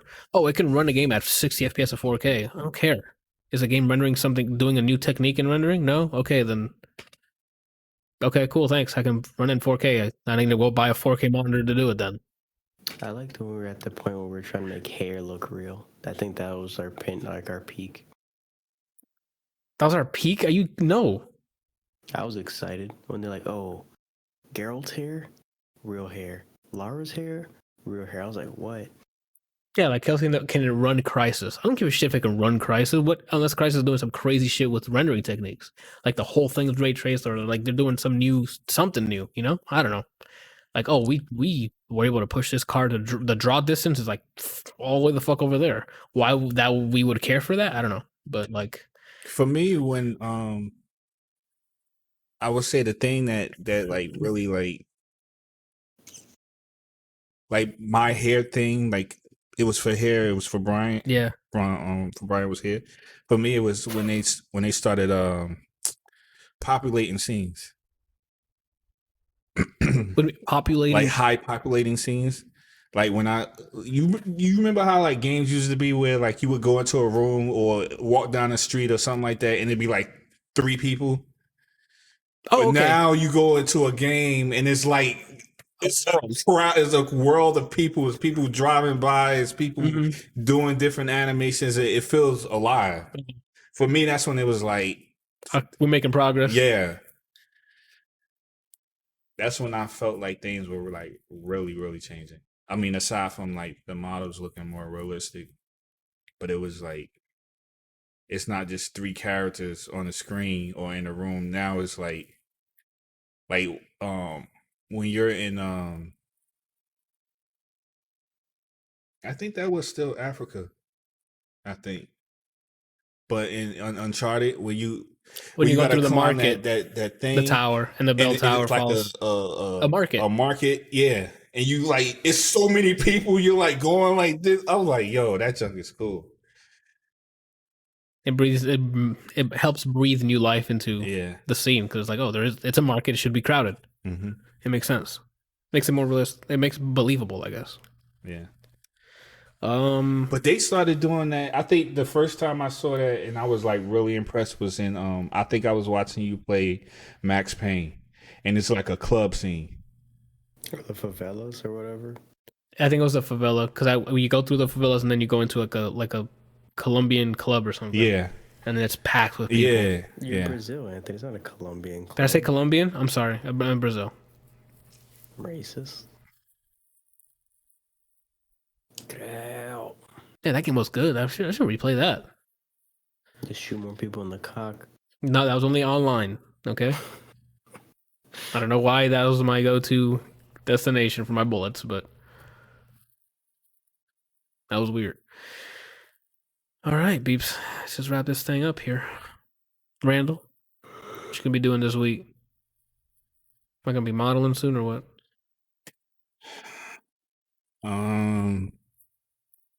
Work, gym, art, prayer. I don't know if I'm gonna be playing. Well, I pray every day, all the time. I don't know if I'm gonna be playing any games. Yeah. He buffed Beerus. Again? He's considered top tier now. We have a very enthusiastic viewer in the chat asking what day are you streaming? It's Kelsey again, isn't it? Yes. Figures. All right, so I'm gonna go on record and say this. I'm gay. I will not probably. That's too much wiggle room. So just because you're on record, you're just on record with wiggle room. But go ahead. Sorry, I interrupted. I will not probably announce when I'm going to stream. I don't think that's a good move, Randall. It's probably just going to happen. Probably sounds weird. Well, I mean, I don't think that's a good move. But I mean, you do you. But you should announce one so we can have people waiting to see. Kelsey said that sounds like some bullshit to him. So I mean, I'm just keeping your fans in the dark. Yeah, like that's stuff you complain about, like developers doing and publishers doing. So that's not even remotely the same. I'm just letting you know what you've spoken about before, and that you kind of do the same thing there with that. You know, it is the exact same. I just spit on myself. I need help. Yeah, I don't know, Randall. We might play Among Us sometime again because everyone had a lot of fun yesterday. So, and we had one spot open. We were hoping you joined, but I don't think you were watching my stream.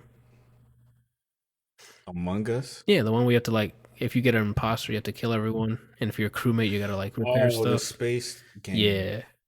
There's different levels. So it's not necessarily just space. There's one with lava. Oh, really? There's other levels, but I've only played one. We'll probably try another level next time. I just been doing a lot of art lately. I haven't played any games. Is there any of them that I'm gonna wear?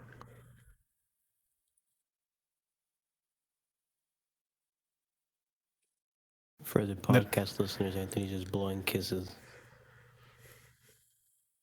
Yeah, it's weird. That's like weird. Yeah. So,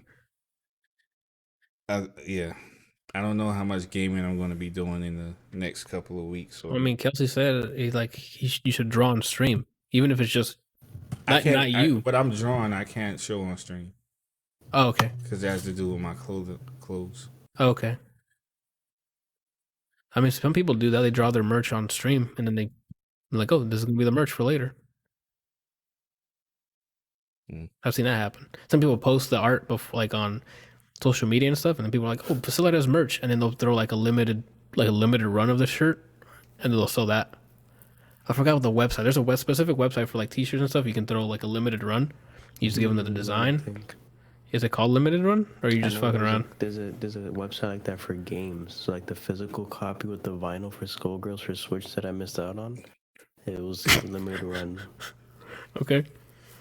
Speaking of games, yeah, Target had a sale. Best Buy has a clearance sale. Started today or yesterday. So anything that's on clearance can go up to like 40% off if you wanted to buy something at Best Buy. Talking about PS5, man. Oh, I'm sorry. Go ahead. My bad. I didn't like just a sale. That's all I had to say. Target had PS5s. I didn't get notified. I found out on Twitter after the fact. But like online or in person? Online. That's weird. It should have been picked up by the Stock Informer stuff. It was never notified. I didn't get notified. Stock Informer doesn't do Target, I don't think. I think they only do Walmart, Best Buy, and Amazon. No, I thought Target and GameStop on there too.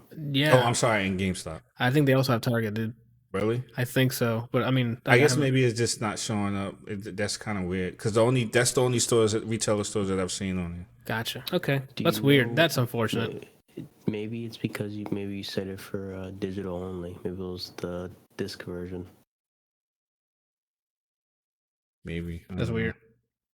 I just know that I saw people with their screenshots that they got it. Yeah. Well, I mean, there's not much I can do at that point. I'm leaving it to Stock Informer to let me know. So if it lets me know, I can probably get it. But if not, I'm not going to be hounding the website. Like, I stopped. I don't care that much. I'm just gonna check on the release date, like the midnight before it releases, and hopefully, like they refresh some online, and I can probably grab that. But like I can't. I'm just gonna check around my birthday and see what happens. Yeah. Unmute when you're ready, and then that's it. Yeah. Are you still like checking the sites all the time, or? Yeah. No. I mean, I don't check nowhere near as much as I used to, but I still check. I check mostly Twitter because that seems to be like people know what stuff is happening ahead of time. Yeah, and they'll just post it up. I just at this point I start my shift at work and I just have a tab for Stock Informer and leave it. If I hear the alarm, cool. If I don't, close it, shut down for the day, and move on. I normally wouldn't care, but every time I tell myself, I eventually get one. I just picture Miles Morales swinging through the streets, and I'm like, I need to get a PS5. Man. It's gonna be on PS4. Why in God's name would I want to play that game on a PS4? Because I mean, the PS4 version of Spider-Man was great. So I mean, now you're just playing as a different character. This is Spider-Man, Miles Morales. I don't understand. With Tim's. We playing this on PS5. You want to make sure you get that 4K Tim's. With that 4K resolution. Those Tim's? At 60 frames. You're not, it does, nope. It's not going to be at 60 frames? Miles Morales doesn't run at 4K 60. I can guarantee you that, Randall. It has ray tracing in it. Well, I'm willing to sacrifice the 60 for the ray tracing. Okay. 4K is so last year. Yeah, like I definitely need. If 4K is so last year, I'm last millennium. I'm still running 1080p monitors. So People over here with 1440p monitors and like 700 refresh rates. I'm not gonna lie, but it's a 144 refresh rate. There you go. I think mine does 4K, but I don't know what I've used it. I don't know that I've used it. Oh, I want that Samsung. The G9. Yeah. I mean, you can check to see if they fixed the issue. That cost $1,200, man. No, 13. I can't remember. I know it's over 1,000. Well, they also have other ultra wides you can look into. You know, they ain't at 240. They might be. I haven't checked, but we can look it up. And it's 4K. Okay, again, at 240. Randall, we got to look it up. No. What you really need is the Apple monitor. Only 5K, and then another 1,000 for the stand. The Apple's just a winner, man. Isn't that monitor like $5,000? That's what he said, man. And the stand's 1,000. Can you imagine going up to imagine me just on like just chilling on the bench? Big. No, Randall. I don't know what you're talking about, but what I'm talking about. The monitor is not that big. Oh, okay.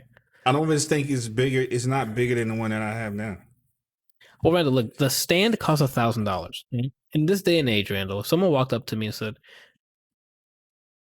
the $1,000 you have, would you like to put that towards a monitor stand or a 30 series GPU, Randall? I mean, that's a hands down easy question to answer. No, not apparently not to Apple, because they're saying this $1,000 monitor stand is worth more than the 30 series that GPU. Who said that? By pricing it like that. Oh, if you're telling me this monitor stand is $1,000. The value of this is worth more than that GPU. Maybe it was like me with Asgardian tears or some joke. I don't know. Is that a joke at Thor killing his entire race? Do you think that's funny? The people just died into Thanos' hand? He didn't kill them. They died under his watch. Yeah, then he killed them. But he didn't kill them. He killed them. Inadvertently killed them. And on that sad note, in this vast of night, Brian, what are you doing? I don't know. Unless, did you finish? You said you're doing art and stuff and you weren't streaming. He said he's going to lead a Pilates class too on Saturday. Have you done Pilates? Okay. Nope. Is that any different than aerobics? I haven't done either. Is that like aerobics and yoga mixed together? I don't know. I'm going to be completely up forward with you, Randall. I have zero clue what the hell Pilates even means. I just know it's an exercise that Madonna used to always talk about doing. I think it's like some sort of aerobic exercise. Randall, I pick things up and put them down. Yeah, that's what I do. I don't know anything besides that. You're an advanced level of working out. I'm only in the beginner stage, you know. Yeah, I think doesn't even have a good Ashtanga sun salutation. See what he just did there? He probably cursed me. I don't know what that was. Yeah, I think he's working his vinyasa still. What was it? Oh, it was something Slayer. Can't remember. I don't know what are you talking? He said that, and then it reminded me of the anime that you guys watched, where the kid only knew how to do one move. Demon Slayer. I like that character a lot. That fucking. I don't know why it's so funny to me, man. I guess the way you said it, the way you explained it, was like you said it was his grandfather. Yeah. He didn't want to learn how to fight, or he was too scared. Yeah. So he's going to teach him one move, and he's going to learn how to do that move to the best of his ability. But Randall, when that scene when he does it, oh my god, it's called presence. When he does it, and he the thing is he passes out and he goes into like fucking fight mode. When that happens, the room is electric. No pun intended. Like it's like he's about to like fuck this. Whatever's in front of him's dead. That's what you feel like it's about to happen. Every time he does it, it always destroys whatever in one shot. It doesn't destroy. It does damage, Randall. Like and the presentation of it is just that show is animated so well, man. The fights are awesome. Like it's The special effects used are cool. Like the way they mix 3D models and stuff like when they're fighting oh man. That is just we can't start talking about Demon Slayer 3 hours in. Like it's like such a great character design. It's like a guy or a kid who's like terrified of fighting. So his grandfather taught him one move. Yeah. Because he had to pass on the lightning style breathing or whatever because to the offspring. So like I don't think he had did he have siblings? Do you guys remember if he mentioned he having siblings? So he might have been the only child, so he had to fucking tell him so he could pass on something. I would imagine that's the case. That's what makes it even more funnier because it's like I'm pretty sure his grandfather could have taught him an assortment of moves. Yeah, they usually have 8. What is it? The breathing techniques. There's usually like 5 or 6 or 7. There's a number of them usually for each. It's like I don't know. 10 is the number that keeps popping up in my head. I don't know if Javi or Johan were here. They could probably vouch, like fact check me. But they have like an assortment of them, so we don't know what the fuck the other ones look like because he's done one for the lightning thing. So he has no way of learning the other 9. If someone teaches him, or he can develop his own if he wanted to, because there's a character who developed his own for the water one. And that shit is like, what? It's dope, man. If you guys haven't seen Demon Slayer, I recommend it. That was really cool. And if you haven't seen JoJo, fucking get on it.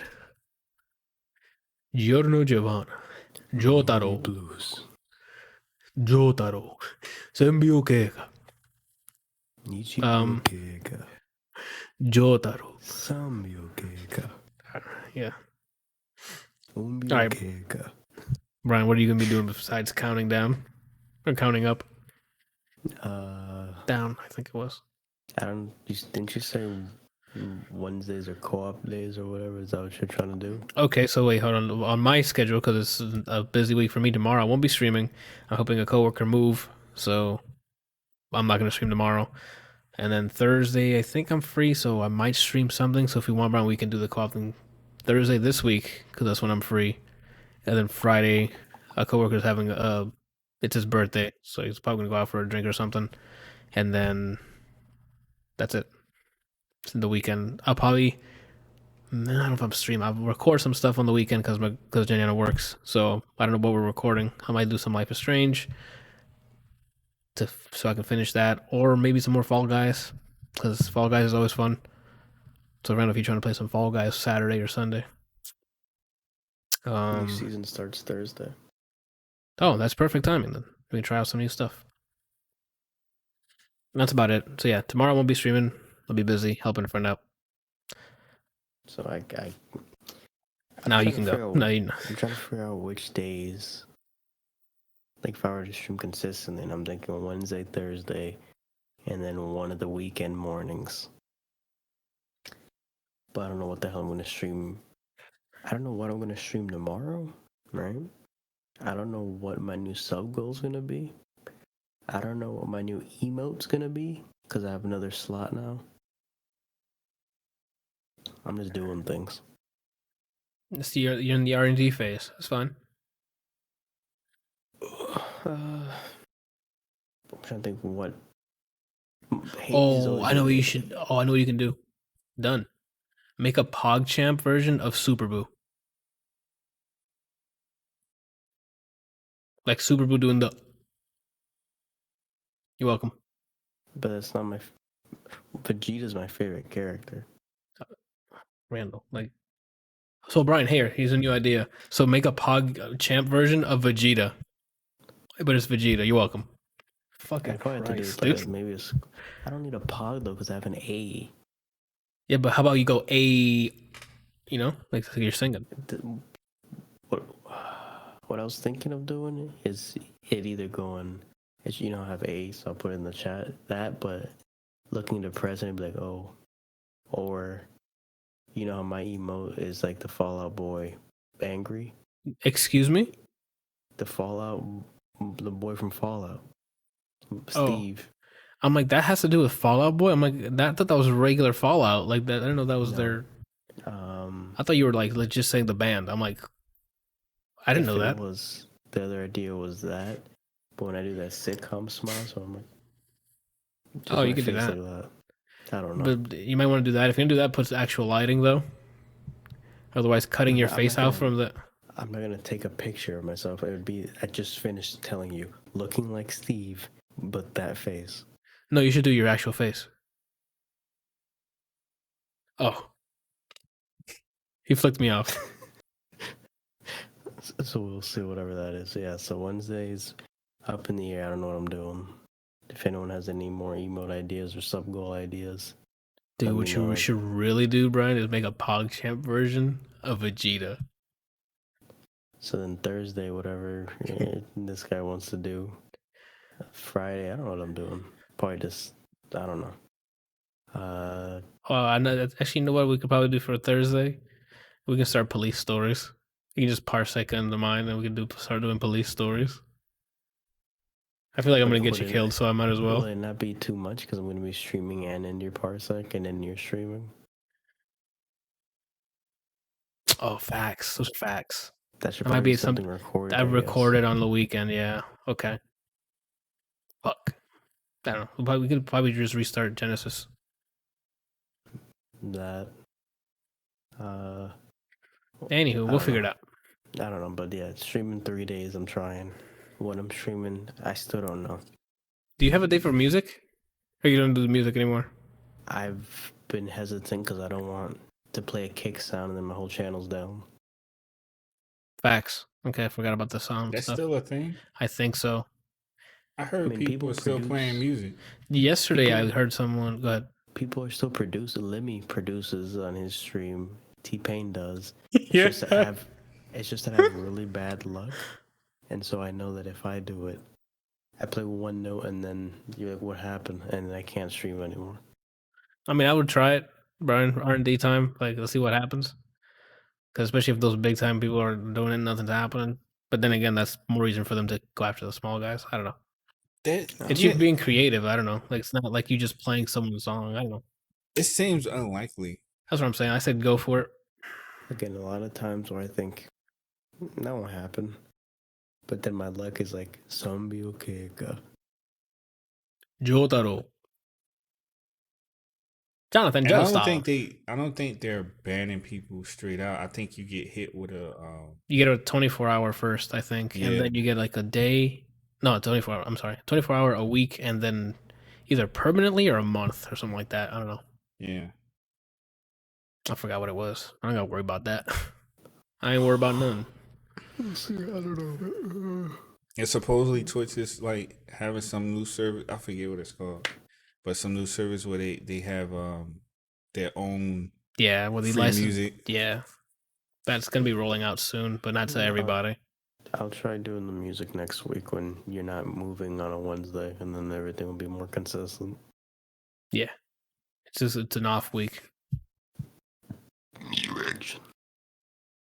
Okay, thank you for that. I never told you guys what I'm doing this week, so Godspeed. Fall Guys episodes are still going up. Sekiro episodes are still going up. On today, I think was today. Fallout. Fall Guys is up today. On Wednesdays, I think it's still Marvel Avengers, and then Thursday is Super Mario Galaxy playthrough. Are going up Thursdays. Yeah, I don't know if I haven't. Go ahead, Brian. Forgetting that Sekiro was during the 24-hour because I see your thumbnail and I see me. I'm like, I didn't play that. You were there. That game kept me awake. The salt going through my veins is what kept me awake from like 1 a.m. to like whatever when we started playing Marvel. Because fuck, man, I'm so bad at that game. Isn't most people? Marvel. Nah, bro. I've seen some people clear that shit like it's nothing. Probably after playing it for so long, but like, shit. I played the same game for 24 hours. I mean, to be honest, it's fun. It's a fun game, so. Yeah. It's just if you're not into that loop, you're gonna hate it.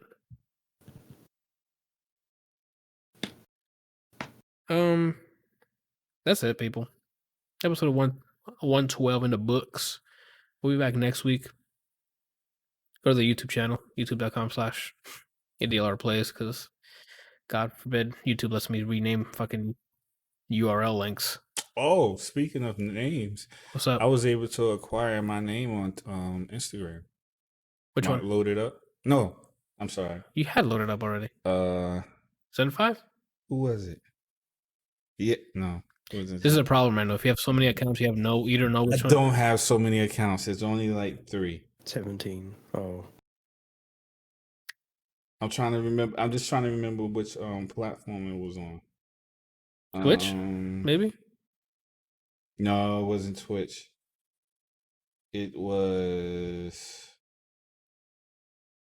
Oh, okay. It was Instagram. It was for my Rocket Plants studios. Oh, nice.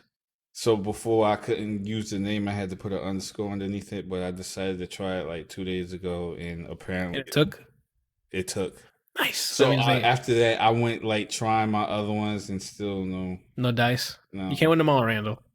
I'm trying to get loaded up, but I kind of like loaded up how it is. Load.it.up because it's all lowercase, so it's easy to read. Otherwise, it'd be just like a jumble bunch of letters. Oh, like even with split screen losers, like what's wrong? The person that has my name on Twitch, it's been inactive for years, and I try every fucking month. It's not available. That's the garbage I'm talking about. That happened to Randall like for like all of his accounts. I'm pretty sure it's been since 2017. I check every fucking month.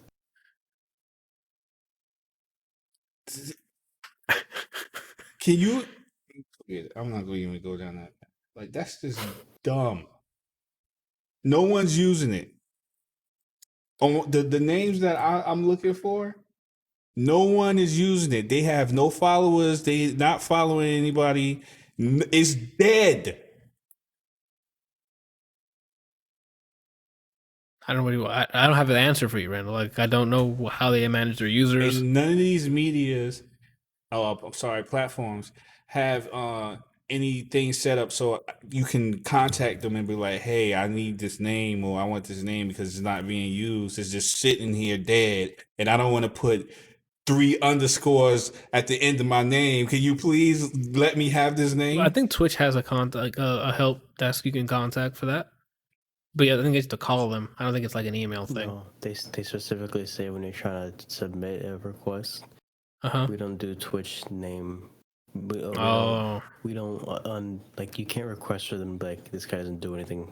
Take him off. That's unfortunate because they probably got a flood of those requests. Because Twitch used to have a bot problem back in the day for people who use bots for viewership numbers. So I'm assuming those bots would just take any name and then just go and try to get whoever's using it the views. So maybe your names are probably either created by a bot or used by a bot. Back in the day, I don't know. Because it's built on, I think, Justin.tv, because I think it was what Twitch used to be. And that's an old platform, so. But then again, they had that moment where they deleted a bunch when they swapped over of accounts. I don't know. I don't know. I don't know. I don't have an answer right now. I can't help you. Randall's like doing math right now. He's like, well, what if I hack into their mainframe and then I blackmail them? It just sounds like bad service. I mean, I agree with you. Like if your whole point is to provide service, then service. Well, I mean, they're providing service. Whether or not it's helpful for us, that's different. I mean, they have a fucking multi-billion-dollar fucking your username is an important thing. That's your branding. That's what people identify you. And I'm sure they're making, like, again, it's priority. Who's getting them the most money? Zen5, who like hasn't streamed, or fucking like Lupo or Tim the Tap Man, they take priority when it comes to stuff like that. Yeah, but ain't nothing wrong with them. They got their name. And that's why they don't have to worry about it. It's like, oh, some guy's complaining that we can't switch screen names. Oh, thanks, Shroud, for the billions of dollars you've gotten us this month. Like they're not, there's no skin off their back. So there's no, they're not gonna care. Fucking Steam won't let you change it. Oh, the account name you can't, but like mine is still an email that doesn't exist anymore because the company doesn't exist. Your email? I swapped my email. You can swap your email. My email's changed for my sign-in for Steam. No, the username originally was an email. Oh, okay. Never mind then. Yeah, 'cause my username's still the same as well. I don't know. They let you just change the display name and stuff, but not like the actual account name. It's really weird. But if you still have that username or that email set as your username or as your like email, you can go change that. That way, it's not sending it to some random inbox. Why are we still recording? Oh my god, episode 112. Thank you guys for watching. We'll be back next week. Again, go to the YouTube channel. Subscribe here on fucking YouTube, Spotify, Deezer, whatever you listen to. Apple Podcasts, Google Podcasts, doesn't matter. I'm everywhere. Through your neighbors. I'm outside your window right now. Like, let's go. You know what I'm saying? Rayla's got the gun. Like, we good. Bryant's got the rocks. So make sure to subscribe. Don't fucking hesitate. Bye.